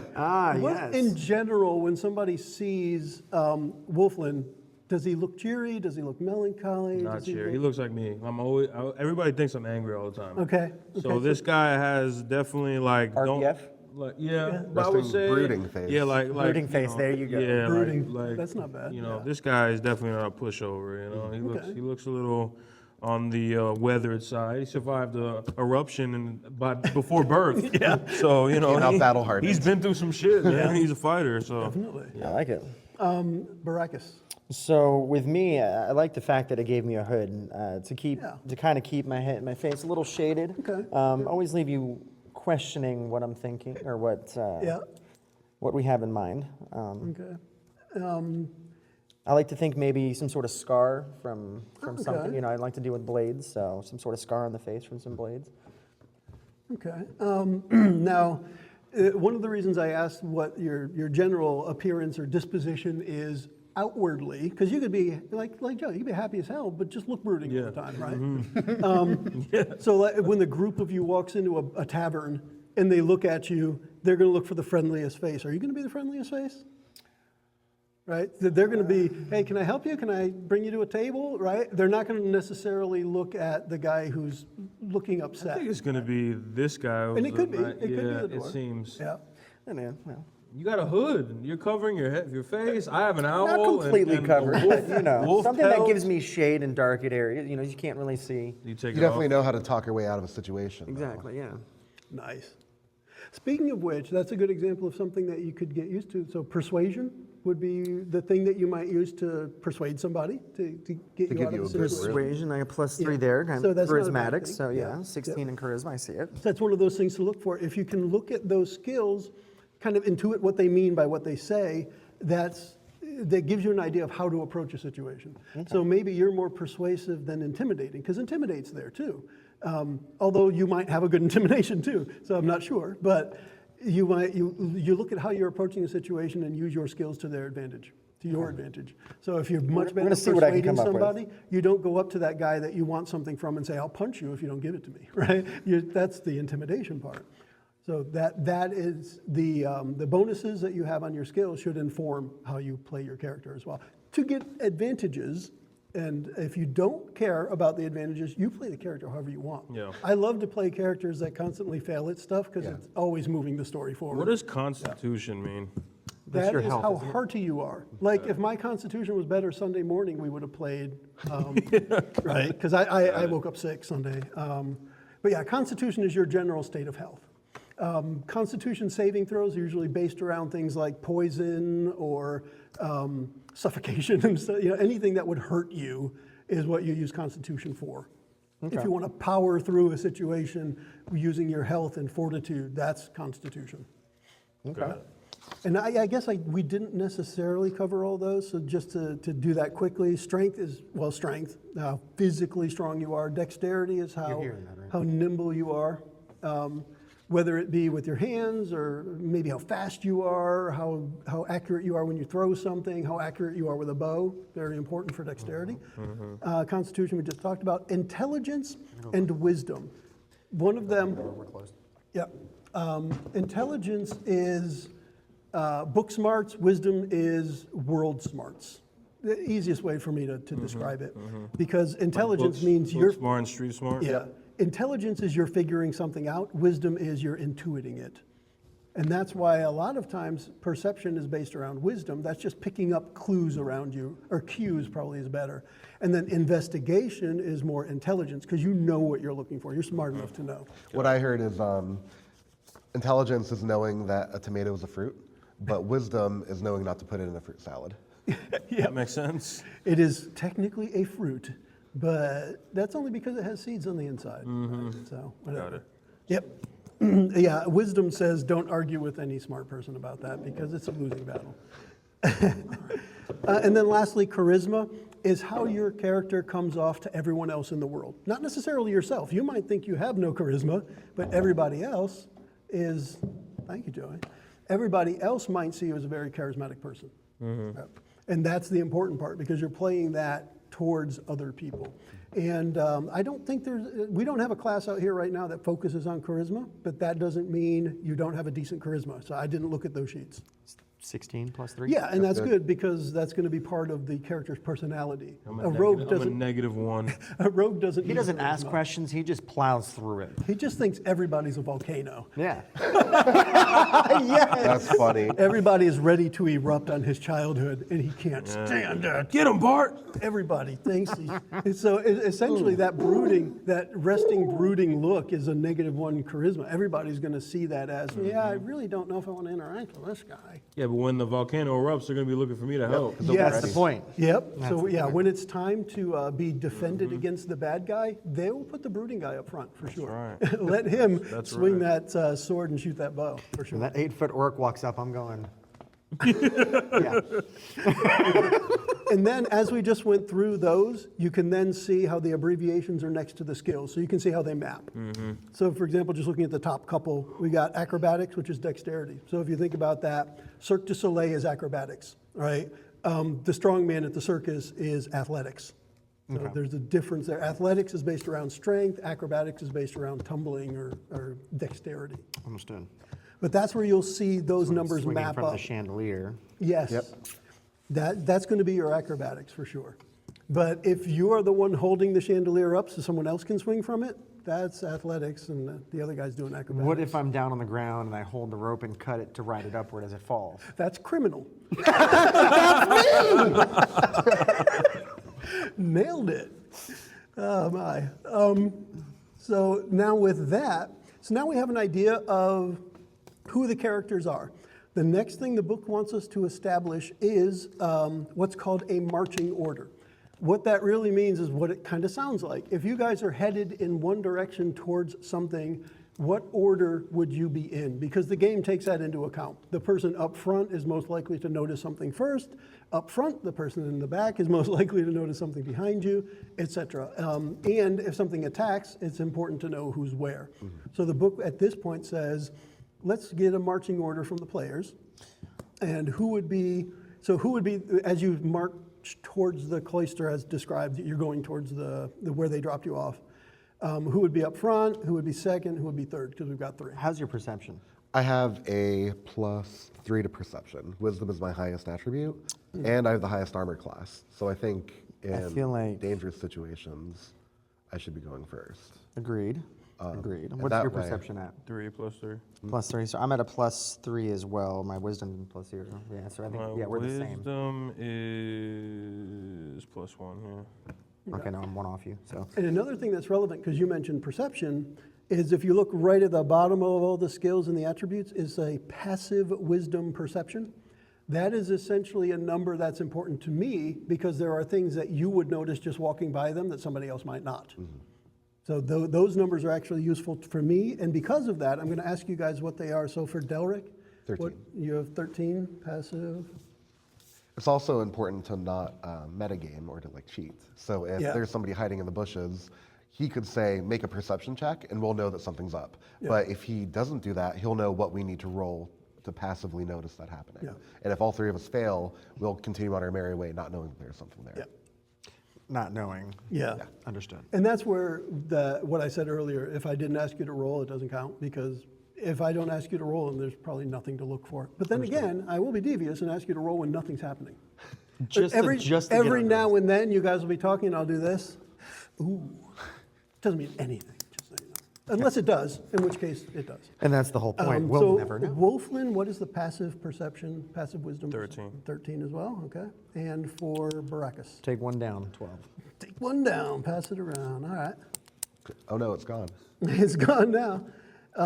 So what that means, essentially, is something for me to keep an eye on, because if the adventure says, that anybody with a 12 or better passive perception notices this thing, then I just tell all of you. If it says anyone with a 13 or better, I tell Delric and Wolfland, and you pretend you didn't hear it. Right? So you guys noticed the person in the bushes, but Baracus just keeps going along his merry way. I'm more reactive than proactive. You just didn't notice it at first, and then it's up to them to call it out to you. So that I'm glad you mentioned the perception, because that is a relevant point here. I may tell you notice something, and that could just be because I know what your passive perception is, and it didn't require a roll. And that's really, when it says passive, it's always there. You're always at a resting 12 for perception, but when it's active and you're searching for something, that's when you roll it. Okay. All right, so now we have, I don't think I wrote this, now I don't know if we finished it, but was Delric going to be first? I don't mind being first if you guys. That's fine. Yeah, Yeah. that's Cool. fine. That's 100%. And then who would be in the middle? I'll go second. Wolfland, and then allowing Baracus. me to, I guess, Well- scan the situation and come up with the best solution Or to hide. from the dark, I guess you could say. or You'll be from- taking reverse point. Correct. So I have a bell, and I planned on using that as a distraction. Cool. Okay. So I we can't are wait to use we my are bag of ready. 1,000 ball bearings. We are ready for our first encounter. Okay. So now you guys have met each other. Officially, you kind of know what each other looks like and what they might be capable of based on what they look like. Yeah, there are there are assholes, criminals, and clerics. Yep. So, as you're about to leave the beach and start your climb, you hear a ruckus of splashing and a wet, gurgling moan behind you. 3 figures are shambling up from the water's edge, about 30 feet away. They're dressed as sailors, but their skin is gray and they look drowned. Seawater drools from their slack mouths as they lurch towards you. All right. Let's roll initiative. Are we all rolling is or that a just him? 20? Everybody rolls. Everybody rolls. And what I will ask is, I actually have a pad of paper over here. I will ask somebody else to keep track of the initiative order, because I don't like to do all the work. An initiative is the The order order that we on go which in. we act once combat is initiated. awesome, and combat is being initiated. Yep. And That's Joe's a, going first. that's a it looks fancy like. way to say it. Told you I'm ready. Excuse me, Wolfland is going If first. you don't mind, Joey, just Because it's definitely not me before. Once again, I'm going to stay back a little bit and depict what's going on before I choose to strike. I feel like that's perfect. So I rolled 19. Did you add your initiative bonus? Oh, well. that's a good point. Where's that? Right beside your armor class. So I rolled a 7. It's funny because now I have to look these up. Now, if you couldn't tell from the Okay, description, Wow. So 20. well, actually, I guess let me ask it this way: does anybody have a good idea of what you're encountering based on the description you heard? I would assume undead of the variety from, I mean, we'll just, They're zombies. Yes. yeah. I was thinking Pirates of the Caribbean, like. Yeah, that's You what know, I. that's funny because that's what I've I actually pictured, never too. seen any of the Pirates of the Caribbean Really? movies. So the undead. And I am the regularly undead crew, told remember they how are walk great. on the water. That's what I was. Oh, yeah. That scene is what I was thinking of. That's cool. So in this case, technically, they are drowned zombies because they were coming out of the water. But in D&D terms, these are zombies. And- Are they obviously undead by sight alone? yeah, they came out of the water. They wouldn't have been living there for the amount of time you guys rode in. It was the gurgling shore. for me. Yeah. No offense. Yeah, and then the salt water Could've been a pouring out of their burlock, mouth. I wanted to make the sound, but I didn't want to cut him off. I'm not gonna lie. I was gonna. But just to give you guys an idea too, this is the kind of thing that is called a stat block. This is what a DM uses to manage a creature that you are facing. So for the zombies, you guys have a character sheet. This is my zombie character sheet. This is all the stuff about a zombie. And now there are 3 of them, so I am actually going to roll 3 separate initiatives so that we're actually playing it more thorough. I think in here they're telling me to just do 1, but I want to do it 3 so that they can be split up instead of all the zombies attacking at the same time. So and I got to look to see what their initiative is. I know it's on here. It's not in the same order as a regular character sheet. So we're going to do that. We're going to do that number. And then it is, so the first one is a 5. The second zombie is a 1. These guys are slow, apparently. Thank God. Oh, and the last one is a 16. Well, not that one. He's obviously the leader. So yeah, the shambling, and yeah. It's like a rooster underwater or something, apparently, yeah. The That's it. so in this case, What a fucking rooster. so as we start this, they are approximately 30 feet away from you. 3 zombies just kind of shambling out of the water towards the 3 of you. So as we're describing this, we're going to describe it as the reverse of the order you guys were in. So they're coming up kind of behind you. You guys got off on the shore, they're shambling up from the water. So they are closest, as we start, they are closest to Baracus, but only by a few feet, because the 3 of you are probably within 10 feet of each other. So let's start at what we would say, this is our first turn. Each person takes an action and other stuff during your combat, and we'll talk about that a little bit as we get going. Okay. And as we go through this, it's called a turn order, and the order is determined by the initiative. So at the top of the order is... 2, 3. The initiative is Wolflin, Zombie, Baracus, Delric, Zombie, Zombie. Cool. So for, Okay, so that's how it's done. for All right. me, we're gonna, I'm gonna call them Z1, Z2, and Z3. Yep. I'm going to mute Joey there as he steps away. And with that, I'm gonna add a new page here. Z1, Z2, and Z3. And so first up, he said, was Wolflin goes first. Okay. In combat, the way it works is, and I'm going to go right to the starter set rule book for this, page number 9. Once again, here at Card Universe. Here at Card Universe, fresh off of the shelf. So the order of combat, we already did the initiative, but essentially we start with determining if there's a surprise round. In other words, if somebody gets a drop on somebody else. In this case, zombies aren't going to get the drop on you. They're right. Brains. Then we establish the positions. We know where everybody is. Roll the initiative, and then we take the turns in the order of the initiative. When we do that, at the end of it, we go on to the next turn. So on your turn, you can move a distance up to your speed and take 1 action. Now, an action is an attack. It is a, actually, I don't remember. Yeah, this has it. I don't know if it's on your sheets, but I don't think it is. But essentially, actions are attacking, casting a spell, dashing, which is like doubling your movement, disengaging. So if you're currently involved with a fight and you want to get out of it, you can take an action to disengage. If you do not disengage, you're trying to get away without defending yourself. It's like a rush to get away. So you can move without disengaging, but then something probably has a free attack on you if you don't. Understood. You can dodge. You can help somebody else, and essentially what that means is you're giving them a bonus on the next thing that they do. You can hide. You can just ready, which means prepare for something to come up, and then when that thing comes up, that'll happen. The way I like to word that is, a lot of times, especially thinking from the rogue perspective, you might be hiding in the bushes with your bow drawn, and you're like, if he takes another step towards me, I'm going to shoot. You're readying that action. So your initiative order will Front door locked, stay Joey? where it was right up until that action happens, and then your initiative will change to right before that other thing. So if you're saying like, say you start and you've got an initiative of 10, the goblin has an initiative of 5, and you're like, if he takes another step, I'm going to shoot.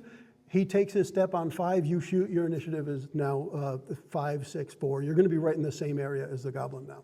But that is readying an action, being ready for something. And then you can do a search, use a magic item, use an object, use an ability. So in general, the things you're going to do in combat are move, attack, cast a spell. Those are the things you're going to do the most often. There are plenty of times you'll want to do something a little different. So I say that because now's your turn, Joe, and you're, as Wolflin, you have more than one option for how you would attack. Now, in Dungeons & Dragons, you do not have to do something like use up an action to get your bow ready. You're well-versed in how to use your bow. You can take it off your back and have an arrow in it in less time than that elf from that movie. So when it comes to that, you'll pretty much, I'll never say you're going to use an action to ready a weapon or to switch a weapon or whatever. These are the things you're trained at. Even as level 1 characters, you've trained enough in this, you're not going to fumble with it. So it's really up to you at this point. You can take out your bow. I'm pretty sure you have enough movement that you can just take out your sword, get up to him and start hacking. So it's completely up to you how you handle the first action we take in combat. So, because I'm not the closest person, I'm more gonna be ready for what's gonna happen next. Okay. I'm thinking the zombies ain't here for me. I'm thinking they might be here for this suspect looking guy. In general, zombies aren't discriminating against who they kill. Yeah. So after they kill these two, you're still in line. Right. Right. You still have brains. So it is and now it is up to you. Part of what I was describing with readying your action is you can just hold and then just pick up anywhere in the initiative you want later than this. But you will keep that new position as we move forward. So you won't be, say you wait and you're second to last to act, you'll be second last to act in the next turn and the next one. So, in other words, I rolled a 19, which is 22 essentially because of the extra thing. Yep. But I can't get higher than 20 because 20 is. No, you still got 22. Okay. This matters because initiative isn't limited by difficulty check. It's not limited by that. So initiative now- is just whatever. If you rolled 100, you would be at 100, and then the next person would be at 16. So me rolling 22 benefits me exactly how? You are first to act. So say you take out that bow and you shoot one of the zombies and you happen to get a kill shot, there's one zombie down before anything else happens. So you get the choice to do what you want first, even if that choice is not to do anything yet. You can set the pace. Yeah. You could literally pick me up by my neck and throw me at the zombie if you wanted to. Like, I mean, it's your choice. Just hold your daggers out and fling the halfling. Sure. So what would you like to do? And I'm going to say, because they are already approaching you, you would have enough movement. Like I said, you could take out your sword and reach them and hack them if you'd like. I think I'm gonna go for the bow. Okay. I'm gonna try to pick one off Okay. as quick as I can. So our first, as expected, by the way, this is not out of the ordinary, our first action in combat is an attack. Yeah. That's what combat usually is. Right. So let's go ahead with, if you look on your character sheet, to your attacks, the bow should be there. And it should be on the front, right in the center, down where all the paragraphs are. Attacks? Yes, longbow. If it's a long bow, yes. You can shoot your longbow at a target up to 150 feet away or up to 600 feet with disadvantage on the attack roll. Roll a 1d2 plus 7 to see if you hit. If you do, the target takes 1d8 plus 3 piercing damage. So I would say that was probably a 1d20 plus 7, not Yeah. 1d2. Yeah, sorry, 1d20 plus 1d2 is a coin flip. Yeah. Sorry, 1d2. Yeah, 1d20 plus 7. So let's go ahead with that. So roll a d20 and add 7 to it and tell me what the number is. 14 plus 7. 21. I got it. 21. I was just about to do it. 21. 21. So you rolled that 21. That easily hits the zombie. So go ahead and roll your damage. Which is a d8. Yep. That's that one. Thanks to the OCD master. 6. And then you add, Plus what now? what does it say? It says, Oh, sorry, plus 3. cool. Okay, so it's a 9. d8 plus 3. Okay, so 9, and I'm just going to go, for me at least, I'm going to treat these as 1, 2, and 3, like I mentioned. Joey, I think you put it on there. Yep. So I'm going to take that 9 damage from the first one. From the first zombie. Yep. From Gotcha. Z1. So when you hit it, and this, I like to give you a description to kind of give you an idea of how much you damage something. And the way I'll typically do it is I will reference how much life it may have left or how much life you seem to have knocked out of it, even though it's undead, life in general, right? Its status. It's still alive. Think of it as a hit point bar. I'm not going to tell you how many hit points it has left, but I'm going to infer by how much the bar moved. Yeah. So to give you that idea before I tell you this.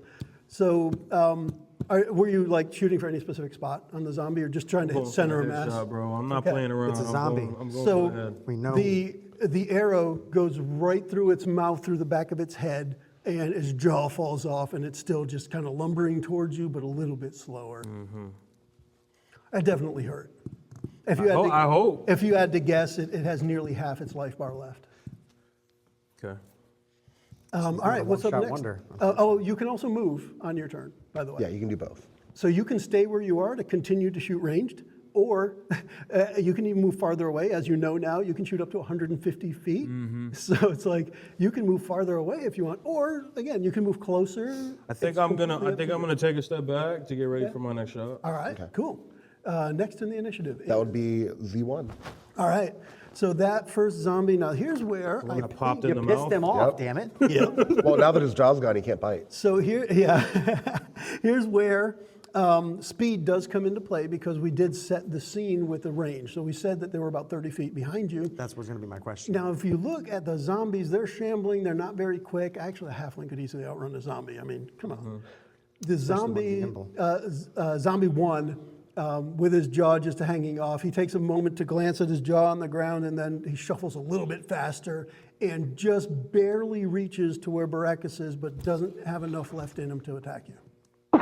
So as that initiative resolves, the zombie reaches towards Baracus, but hasn't touched him yet. Who's All up right. next? Next up is Baracus. There you go. Wow, all right. You got yourself a zombie right there. The dice tell a story. So, yeah, so where do we start? So I think from here, at least, I'm going to try to protect myself and attack. Yep. Now, by default, the game assumes you're protecting yourself. Yeah. Right. So Correct. your armor class doesn't change based on whether you're attacking or not attacking. So are you running or are you attacking? So I think from here, you said they're at 30 feet. They're just about up on top. Well, not this one. Just, okay. No, This one's one is now on top. On top of me, Yep. essentially. So I think I'm It's going to take essentially- advantage. Jawless. So I think I'm going to take advantage of my closeness, and like I said, I do keep a dagger close to the chest for said reason. Yeah. So I pull that dagger and essentially just thrust it pinpoint into the skull and try to. Let's see if it works. If you Yeah. roll well, Yes. sir. That is your intent. Either he's my gonna intent. lick you or you're gonna hit him with We're the about knife. to find out. Because you don't got nothing to bite with. Ooh, Nice. 16. Nice. It's Plus- 16. plus So what? yeah. So Plus go ahead and the read the attack. I should have probably thought about that. If So you wouldn't mind, just like Joe did, read it out. So as far as the dagger goes, in melee against a target within 5 feet of myself, Yep. and you said it's lunging right there at it's me. right at you.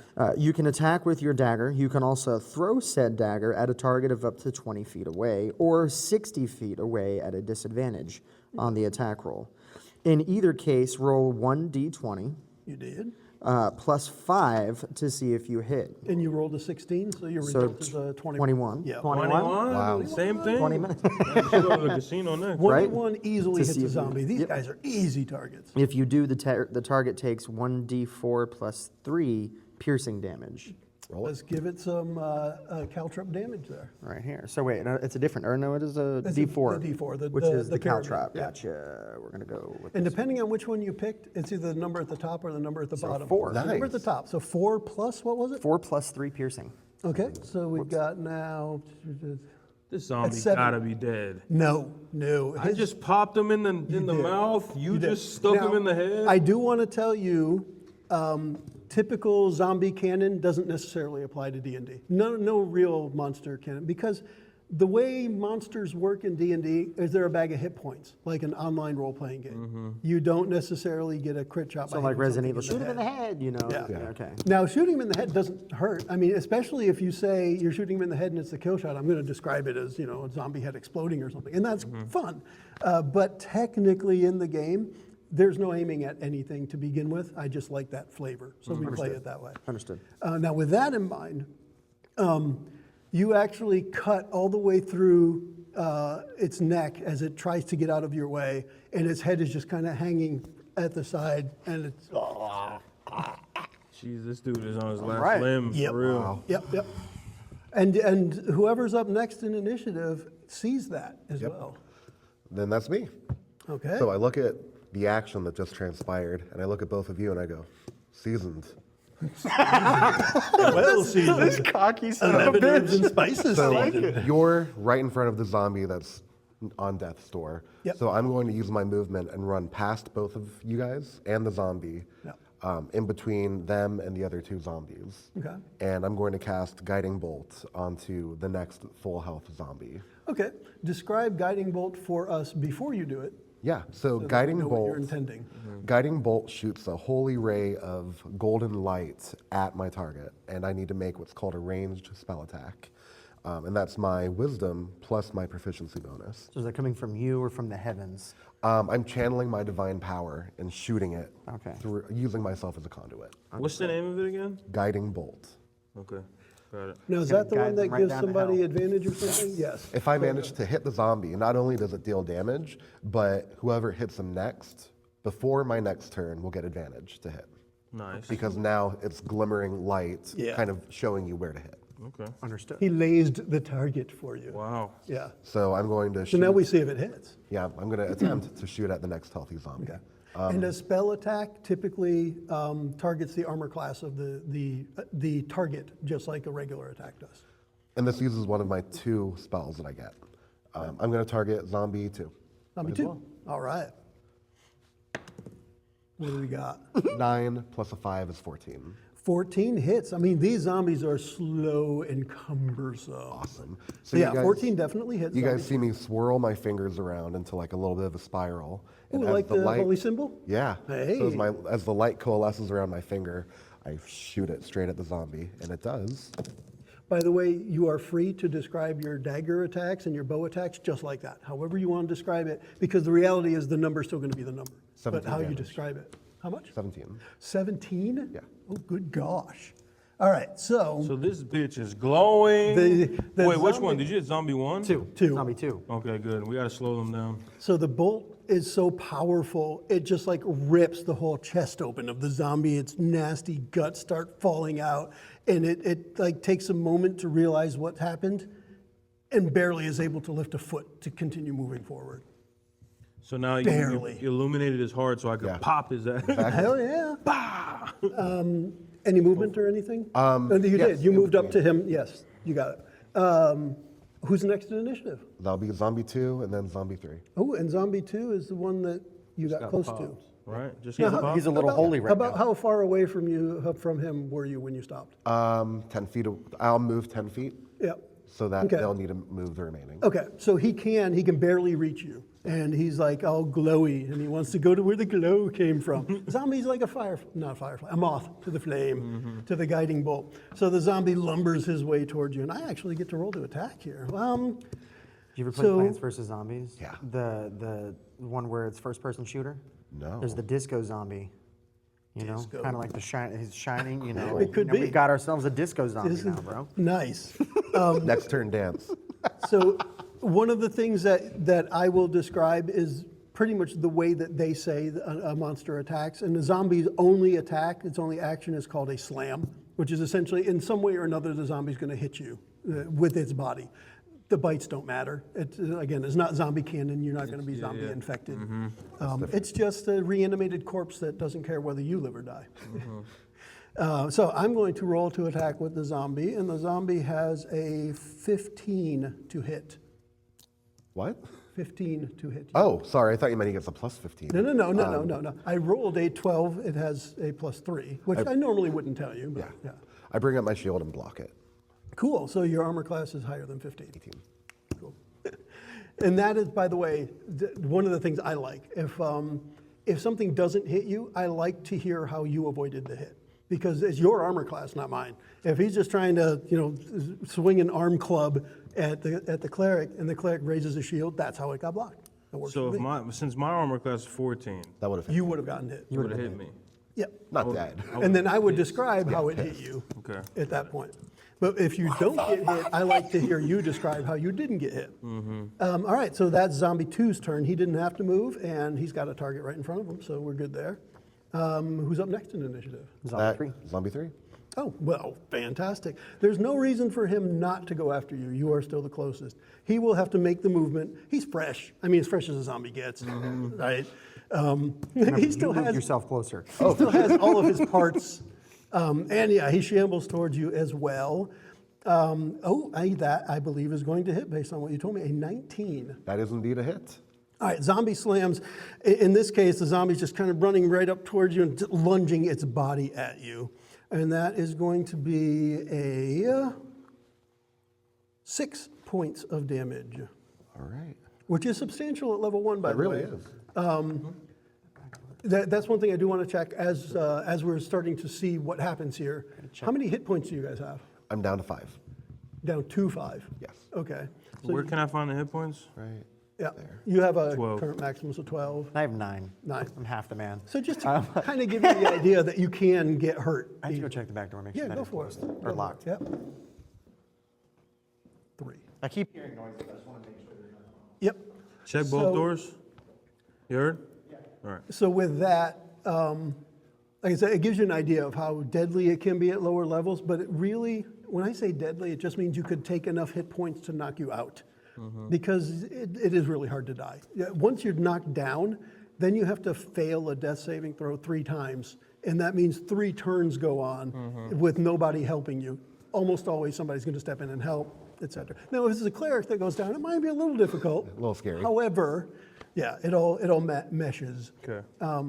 So that was Zombie 3, got to make his move up to you and just slam himself against you. Probably coated you in a little nasty, salty zombie goo. Gross. Yeah, it is definitely gross. Who's up after Zombie 3? Initiative goes all the way back up to Wolfman. Okay, so we start back at the beginning. So this is where what I was saying before we started. I like to paint the picture again as we start the initiative so you can be refreshed as what's going on. So at the beginning of the last turn, the zombies crawled out of the water. You took a shot with the bow, took a couple of steps back. Then there's some more fracas going on. As we open up the next round, you have the first zombie that is right with the halfling, and that one's gotten hit. You hit him with the arrow, and then the second zombie and the third zombie are both with the cleric, and one of them is on double death's door, and the other is still fresh. So you've got your options of zombie 1, who you already hit once, zombie 2, who's ready to drop, and zombie 3, who's fresh. And But none this of them point- are right next to you. You're in the clear. Yeah, I'm chilling in the back. Yeah. But at this point, my eye was freaking out because he's like, damn, bro, like there's some chaotic shit going on. And I'm definitely trying to take out this this fresh zombie. That's a new alignment, chaotic shit. Yeah, he's like, so at this point, Okay. I need to try to prevent this dude from dying.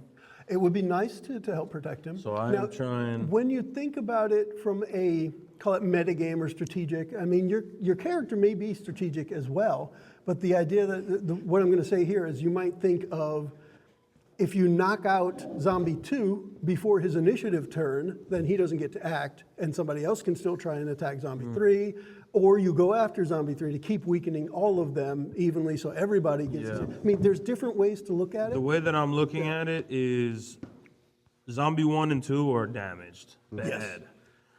Zombie 3 is fresh. Yep.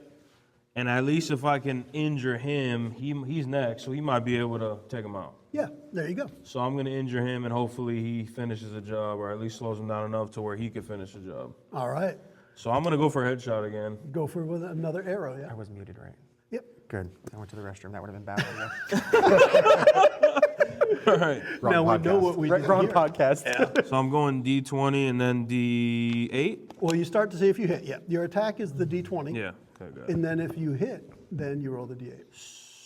I believe, 9. 9 plus 7.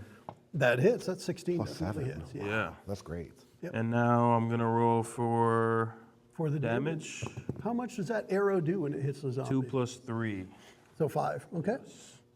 This one, right through the top of, right over the top of his skull, kind of scalping him, and a lot of his nasty hair falls out. Oh, wow. Yeah. Now that leaves us in a crappy situation.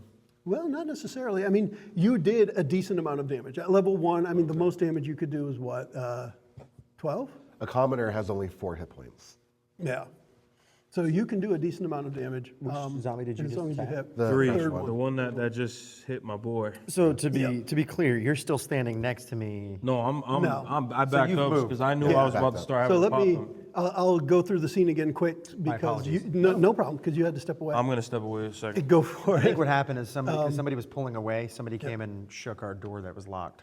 So when we opened up the round, the second round of combat, the fighter had stepped back with his bow, ready for a next shot, so he's kind of out of it, but the rest of you are zombies and player characters intertwined. So zombie 1 is the one that he first hit with the bow, hit him, and then you stabbed him, and that's the one who's still with you. The other 2 are ganged up on the cleric. Understood. And you guys are not far apart, I don't know, maybe 10 feet About 10 foot apart-ish. is what I've gathered is Yeah. 10 feet. Yeah. Yeah, you're not very far apart. So who's second in initiative? Was it zombie? Zombie 1. Already zombie 1. Okay. Ah, crap. Yep. That's me. So zombie 1 has the opportunity to attack Mr. Halflingo. 16 Wow. Does that hit your armor class? Yeah. I'm rolling well, by the way. Zombies Obviously. aren't that great. On fire. Yeah, no, I'd take damage. 16. However, you only take 2 points of damage. Oh, thank God. Nice. A graze. Especially with 9. Yeah. Yeah. no. You know, I'm down to 7, but Now, to be fair, the most a zombie could do at this level against you guys is 7. So. understood. And the So- least it could do is 2. Nice. Now, most of the time I won't tell you that, but it's a good way for you to kind of judge your power against what you're fighting. And it's safe to say this zombie's on his last limb at this point. Yeah. pretty well, much as it is. this zombie 1 is the one that's about half fresh. The one who's on his last legs is the glowy guy. Okay. That's zombie number 2 in this case. Okay. Yeah, but zombie 1, between the 2 hits he got with the arrow and the dagger, he's like half beat up. Okay. So I'm after next, right? After zombie 1 goes, yeah. Yep. Okay. Okay. So if it being my turn, if I remember correctly, I did take the 1 dagger into the skull, and it was kind of pretty much hanging off almost. His head's ready to fall. Ready to off. fall off. But that doesn't So- necessarily kill a zombie. No, it's just under- you know. understood, It just understood. might make it harder for him to So- hit you if he can't see you. With that being said, he's already on top of me. The way I see it, he's. Yeah. Excuse me? I come back and the zombie's on top of you now? Yeah, that's kind of the way. See, he lunged at me. Oh, yeah, his So at that point, I'm kind of like looming. falling back, Yeah. taking the dagger, pushed it up. Yep. His head's kind of half taken off. So from here, after he brandishes an arm to thwack me with, Yep. I'm going to, at that point, with the 1 dagger still inside, reach for the other and attempt to make the remaining sever Cool. through the neck Go to for it. disconnect the head Roll. from the body. Roll to attack with that little Rocket blade suck there. It's the D20, right? Yep. They got him. Your attack. hit my boy. Attack will always Oh, be a God. D20. It's Go okay. ahead and Add 4 it up. plus, what is it? The It'll say in your attacking. By the way, what I Yes. like to hear is what's on the die and then Awesome. the modifier. so rolling a 4 Yeah. plus 5, so it's going to be 9. Wouldn't you know it? Zombies are really easy to hit. A 9 hits this zombie. Look at that. Yeah. Look at God. Nice. They're slow. They're not easy to miss. I mean, he's just right in front of you. Understood. That is kind of canon for slow zombies. They're easy to hit. They're just not that easy to kill. Gotcha. Martha I walks didn't with you, mention traveler. movement at the end of the second. Is that You did. I assumed you wanted to stay still, but I did not ask you. Did you want to move closer or further, or stay in your position? Because nothing is currently targeting I'm you. far enough, I think. Yeah, nothing's targeting you. I would say because you took, when you said you took a step back, I consider that like a 5-foot thing. Because one move in D&D, one square is 5 feet. Yeah. So I'm figuring you're 35 feet from everything Yeah, right now. And the zombies couldn't reach you in 1 turn and still attack anyway, so you're pretty safe. Okay, cool. Understood. So with that, yeah, I've so also you did got to get do my D4 die. Yep, D4 plus the David's plus the damage. modifier. Yeah, so that's piercing. I roll a 1, and I get piercing a +3, so it's 4. Okay, so 4. If I do that, bad. and then I add that number to that number. So this zombie now, as you're hitting it, as you like lunge your dagger towards it, it's squirming, and your dagger is actually pulling bits of it off. One of its arms falls off, and it looks at its stump, and it's just like ready to fall over, but not quite. And my owl was flying around and pecking at that shit. That's the arm he brandishes next. It's delicious. These zombies are well brined from the salt water. Yeah. I like it. I like the brine because it's salt water. Yeah. The owl might love that flavor. Yeah, he's just pecking at him. It's that tuna flavor. Wow. So who's up next? That would be me. Presuming you're not moving.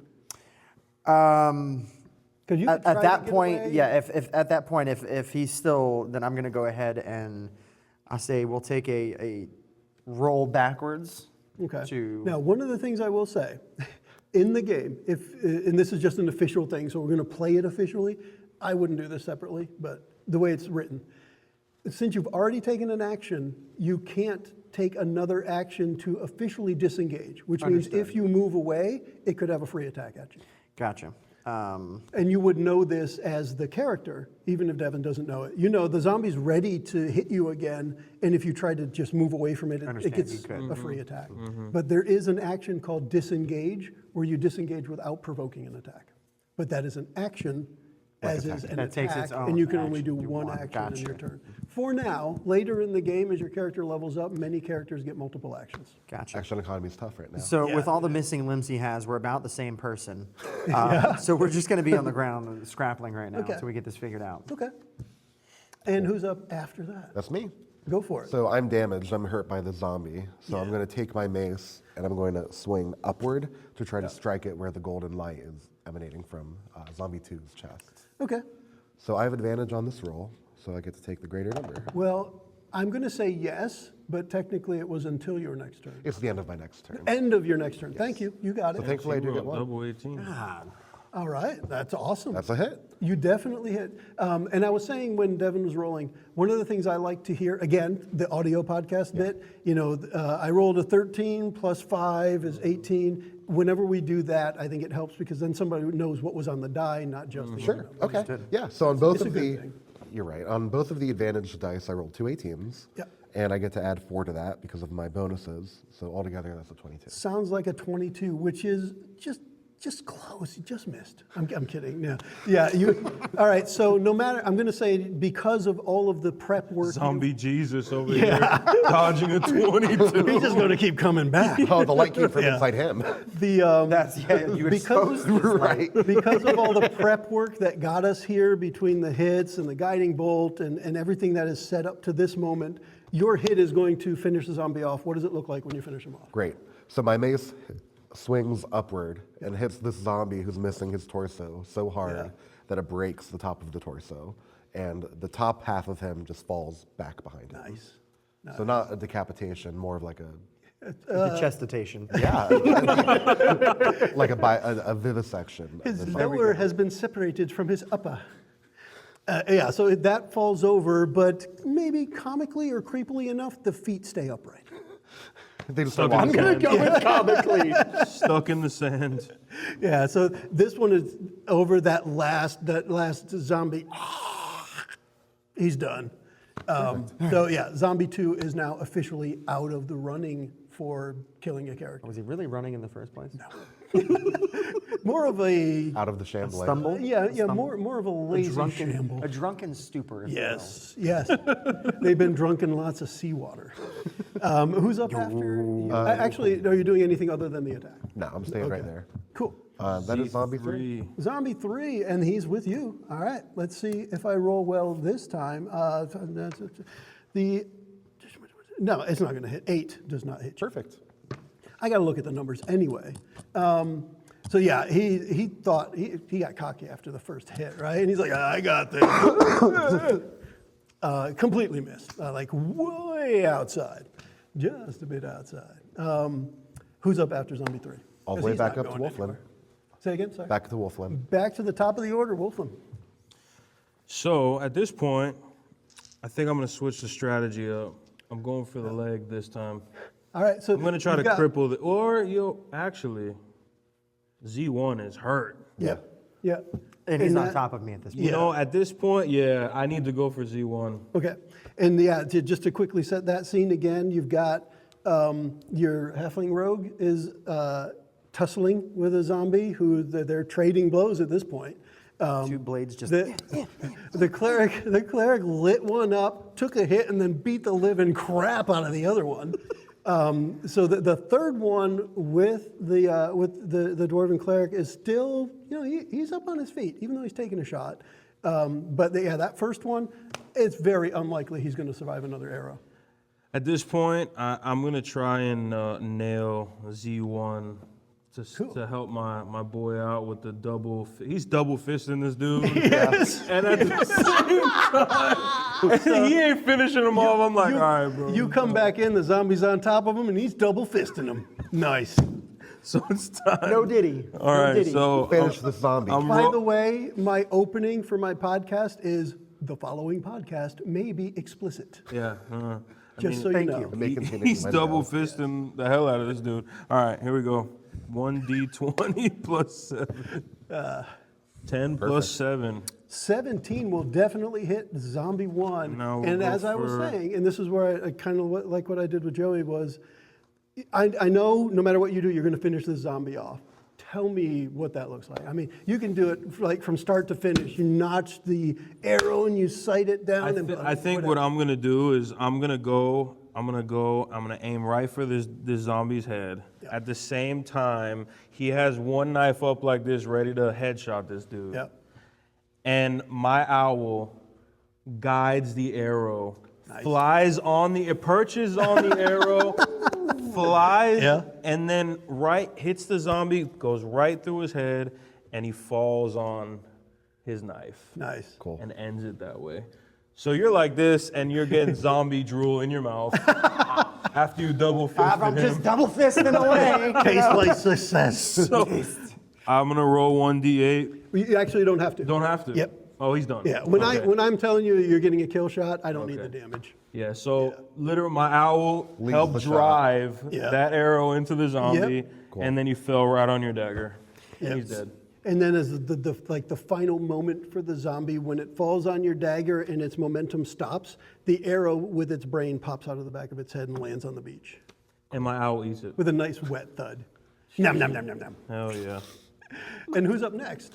Well, now Actually, zombie one is down. did Wolfman want to move closer, further, hang out? Where I think I'm just gonna chill and Okay, just cool. watch it from. He's gonna admire the Yeah. mess we that have was made. established our ranged fighter. Yeah? Yes. Yeah, Awesome. He was chilling. Zombie 1 was going to go next, but he's no longer with us. He is done. Brings us up to Baracus. He's on Baracus's blade. Awesome. So, Baracus, now you no longer are engaged actively with a foe. So there's underneath no this zombie. zombie I'm underneath Yeah. this corpse, covered in all sorts of liquids and fluid. And then since that didn't happen with a game mechanic, you don't need a game mechanic to get out of that. That was our own description. Yeah, understood. So otherwise it would have been, you might have been prone and restrained, which are two conditions that you don't want to be in this case. You know what would have been a cool thing though? Side note, I should have threw the arrow up. And the owl grabs it and flies it into the zombie. I think that's my finishing move. Cool. Yeah. I like it. Yeah, that's I've got my little niche whenever we get to So it. like in this case though, that's why I want to make specific that we've just described that scenario, but you don't need to get up, you don't need to get out from under the zombie by rolling anything. You But can however, just if I say want to that describe happens. it, you know, Yeah. for sure. So I do have one quick question that I didn't think about the entire time before now. My equipment thing, that can be used at any time during this, correct? Right. Anything in my equipment, I Yeah, guess yeah. you could say, I can utilize it during. If you wanted to throw your ball Yep. bearings, that would be your action. That- You yeah, can do okay. that. Yep. Okay, that's what I wanted to make sure. So. Oh yeah. All right. For sure. And pretty much when it comes to combat, we regularly expect those three things, like I said. You're going to attack, you're going to move, you're going to cast a spell. However, anything you can think of that you might want to do when you're surrounded by zombies, go ahead and say it. We'll figure out how to make it if happen. you don't have spells, it's just move or attack, right? That's the vast majority of the time. But then there's other times where you might want to ready your action. You might the rogue might want to hide if he's not near something. He might want to Now- hide to do a sneak attack later. Or Now, something. random You got thing, all kinds of- is this a viable thing? So I've got 50 foot of hempen rope. I have the same thing. So essentially I can use rope for whatever the hell I want. Yeah. Yeah. So say I wanted to, if I'm close enough to this third zombie that's about to come down on this man, could I take said rope and say lash it around this zombie from, I guess you could say from behind, to pull him back to expose So him? after double fisting Yeah, one, right. I mean, we're gonna. you want to I get just, the other one from this behind. is just things that I'm thinking of. Or attach it that to I your can dagger. That's Yeah. called a combat maneuver. Just want to make sure. Yeah. Okay. So, and here's how I would play it, which would be within the rules, but I think I put a different twist on it. What I would have you do is have you do a roll that's applicable. So chances are might just be a straight up dexterity roll. I'm not sure if there's anything I would consider rope handling as a skill. I feel like you have to be pretty dexterous Yeah. to There used to especially be a last Yeah, That's I mean, five. for me, it's definitely going to be dexterity. So I would He's a say cowboy criminal. what you would end up, No, that's not what Yeah. I'm talking about here. Like the outlaw. cowboy style. In this case, that's just an outlaw, right? Let's get out for Brokeback here, okay, guys?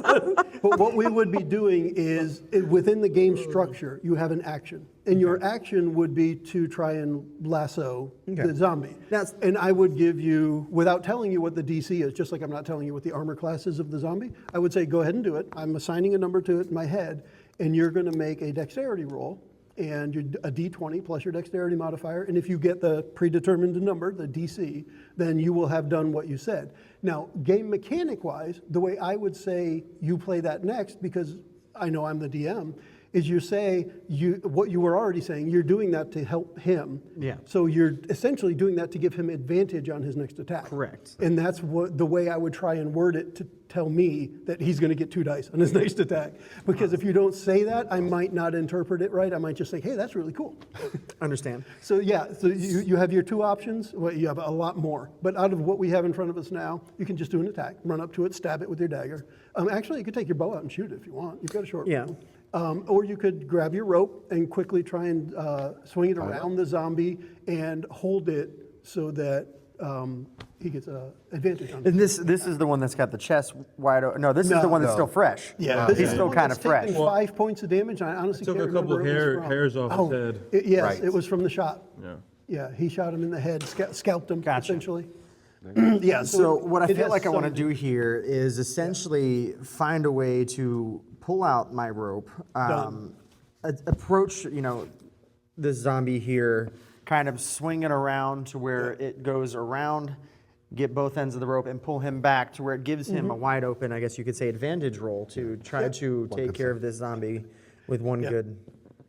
Perfect. And Yeah. in the game rules, what will happen is it will become restrained, which is a condition which gives it disadvantage, and anything attacking it gets advantage. So Now, it would you say that would be an acrobatics roll? and this is my standard answer. Convince me it's acrobatics. If your acrobatics is better than your dexterity, I mean. No, so I believe my dexterity is going to be the best part of it. Now, if acrobatics is proficient, then it would be better. But He's a otherwise, it would- halfling. This is acrobatic as he can get. yeah. That's what I'm saying, yeah. So is acrobatics a proficiency for you? Is that a It black is, dot? it is. It's All plus right, 5. So then it's better to do acrobatics than dexterity, because your dexterity is what, a +2? 3, I think. Plus 3. +3. And if you use acrobatics as a skill, then you're adding 5 instead. Understood. So at that So point, it sounds like everybody's already convinced me it's acrobatics. Let's go with an acrobatics roll. which is essentially a D20. With Now, the- what I want to know is, in what manner in your past have you used rope like this? Give me a scenario where this happened before that made you think of it this time. Interesting. That's I like a to good establish question. That's a backstory. good As a criminal?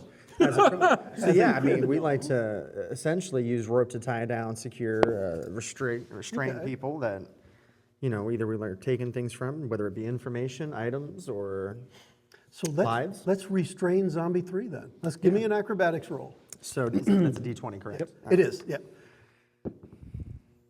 A 7 plus That was 5. one. I was about to laugh so You drop So hard. 12. I'm like, well, that's the difference trying to be acrobatic, So I bro. rolled the 7 So plus a my 5 12? is a 12. A 12, you know what? What I'm going to do just for kicks is I'm going to give him an opposing dexterity roll because he is moving. He's not watching you, but he's moving. Zombies aren't dexterous either.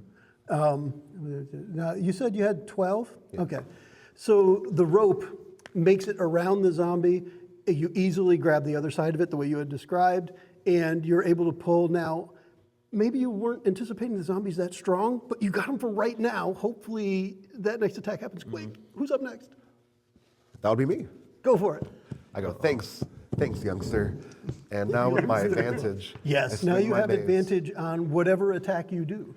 So seeing that it's a very tenuous hold on this Yeah. zombie, I'm gonna try to, with both hands, smack him with the mace to try to create distance between them for when he gets freed. I don't want him to turn around and hurt this.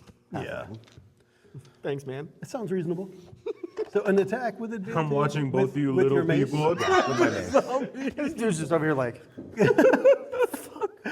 So that's 8 plus 4 with my advantage, so Yep. 12 total. 12. So what was the other die? A 4. Okay, wow. I know. 8 and a 4. Now, here's the thing. Zombies are easy to hit, but there's been some pretty crappy rolls tonight. Yeah, But I know, right? Thankfully, yeah, zombies are real easy to hit, which is why it's a really good monster to start out with. Easy to hit, but a decent amount of hit points, so you don't just kill them immediately. understand. Yeah. Yeah, so let's go That with is that. a Really makes you work for it and think What's- about that it. hits. Okay, Yep, perfect. definitely hits. Let's see what we have for damage. 6. That Looks was like close. maximum damage. That was clutch. 6 plus 2 is 8 damage on the zombie. Okay. Again, going with the hit point bar metaphor, this guy's down to like a quarter. So if you think of the amount of damage you did with the arrow and then the amount of damage that mace just did, kind of really wet, squelchy, and breaky, bonesy sound as the mace hits. Really hard. As I hit him, I say, let go of the rope. Smack. Cool. All right. And who does that bring us to next? Back up to Wolfman. You already know what's about to happen. You know what's about to About to get happen. that arrow, I that owl arrow. At sense this the arrow. point, my owl was feasting on the brain after it fell out of the zombie. Yeah. I like So I that could just visual. see the skull falling on you, the brain falling the opposite way with the arrow still on, and my owl's eating the brain. nom, nom, nom. Yeah. Yeah. And at this point, I'm calling my owl like it's time. Come on, He's Bart. eating the brains. I'm preparing to finish this zombie off. Awesome. With I my get the owl feeling you burst. might be able to. It's going to take a heck of a shot, but you might be able to. You've seen the shots I've hit so Now, far. here's the other thing. Because the zombie is still restrained, you have advantage on your attack. Oh, it's over. Yeah. My owl's getting ready. He's flying. So you're going to roll 2 20-sided dice and choose the higher number. By the way, you're welcome, gentlemen. Thank you. Big things come in small packages. Well, here we go. Yeah, We're about to triple end this. Now we're triple fisting them. Here we go. Ready? 2 fists and an arrow. Ooh! All right, so we That's got a 20. woo. I'm guessing there's a 20 on the Yeah. A 20 and an 18. Okay. 20. So one thing that I haven't looked to see if it changed in this edition is a critical hit. So I'm going to look that up because depending on what version and what have you you're playing, a critical hit can mean different things. I don't think it's on your character sheet. So give me just a moment and I'll see if I can find So it. you hit him Yep. Yeah. and hit him in the head. He was holding him by the rope. You smacked him. So now he's facing away from me towards the water. Awesome. And I'm getting ready to nail this dude in the back of the head.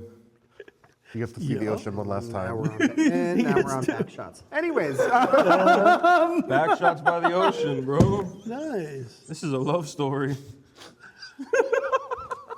We didn't even know it. Yeah, bro.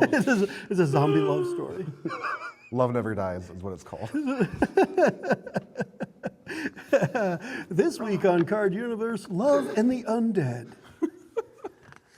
We explored Devin's double fisting zombie. Critical hits, finally. All right.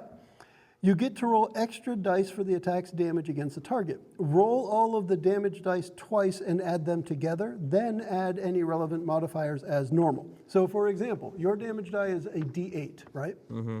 You will roll that twice, and then you will once add the modifier that you get when you make an attack. Okay, so throw them both in here. Yep. Yep. So 3 and 4 And then what is the plus normal? 3. 10. 10 damage. 10 damage. That is exactly 1 point more than you needed. So now Bart is already feasting on the other thing. How does this kill shot happen? Whoa. I toss up the arrow. He's already left. I already called him. He left the yeah. brain. He's swooping around. I'm tossing it in the air. You guys are both looking. You already know what's going to happen. He grabs the arrow. The zombie's looking at the ocean one last time.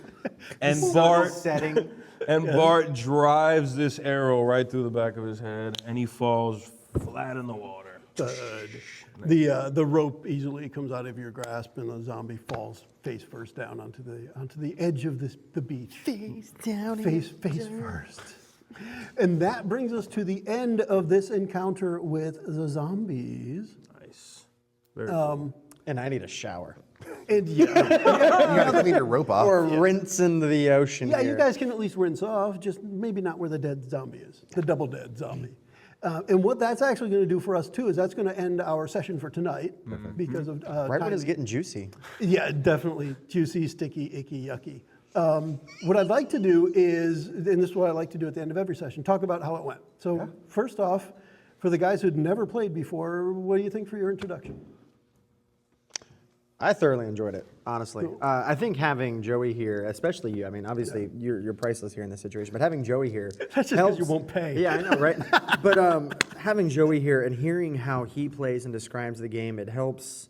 I'd have to say it helps me pick up on things that I can do or things that are allowed and realize how open-minded this game really is. A real life guiding bolt. So, oh my god.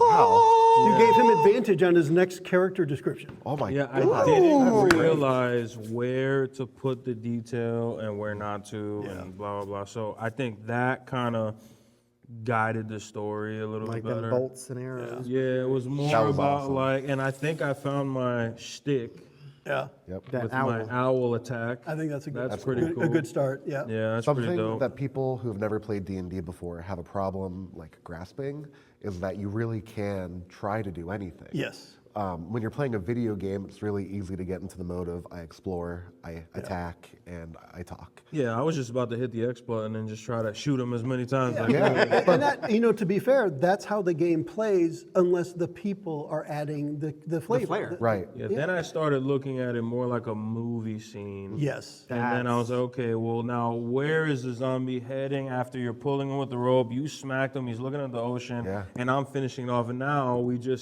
do we just become best friends? I know. What are we? Pretty Some much, kind of Dungeons and Dragons? So like, yeah, I enjoyed it. I'm very, I like being creative, and this kind of was a different, uncomfortable way of being creative. Yeah. But now it's like, well, where did the story go? Yeah. And now I'm like, what are we gonna do next? Where are we going? Like, so it's cool. Now I'm like looking forward to it. And now, instead of trying to like come to grips with how to play, now you can start thinking about your character, what your character is doing here, how you're going to be playing that type of character. I didn't even get dirty. I'm just Yeah. chilling. Yeah. My owl did more work than I did. You got to tell Bart to go clean himself off before he comes back. Yeah, I'm chilling at this point. So it was fun, really fun. Covered in all the fisting juices.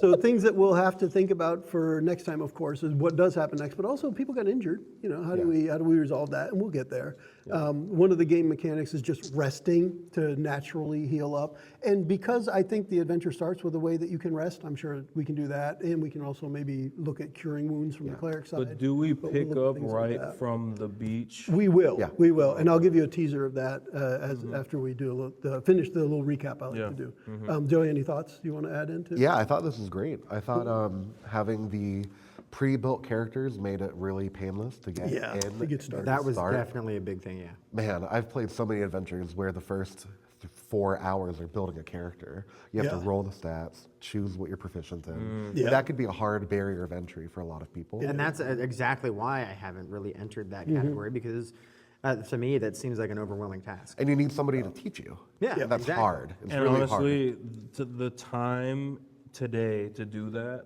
was just so. This shows that if we knew all the beginning stuff, we could have jumped in and played 2 hours of just story. Yeah, which easily. is cool. Which is what So, we'll do next time. Yeah, which and I'm I think- excited Well, about. not as fast, but I mean, we're definitely. Yeah, but I'm excited, and now I'm like literally gonna think about because that scene sounds like a really cool starting scene of a movie. And we have no It's idea literally the why opening there's scene of a zombies video there. game. Yeah. Why the hell where the zombies come from? Like you set up such a beautiful scene, and then all of a sudden there's these gurgling zombies coming out of the water. Yeah, there's a tranquil scene, and you're about to approach your destination of where you're searching for adventure. And what is everybody else glory. doing? Are they just staring? Or are they That's actually the kind of the teaser. Well, I'll tell you, from my perspective at least, I love the way you guys jumped into playing a character, even if you're not ready with who the character is yet. You got right into playing a character. Yeah. I like that. That's a really good start. A lot of people struggle with that. Coming up with even though it's crude, but the double fisting jokes. And however you're describing that, I've already got an idea of we make those jokes regularly. Anyway. but I feel like it's already playing out that he's a dirty fighter too, right? Yeah, exactly. It's like I've already got one dagger in him. I'm going to take this semi-hidden one and hit him with this one too, right? Yeah.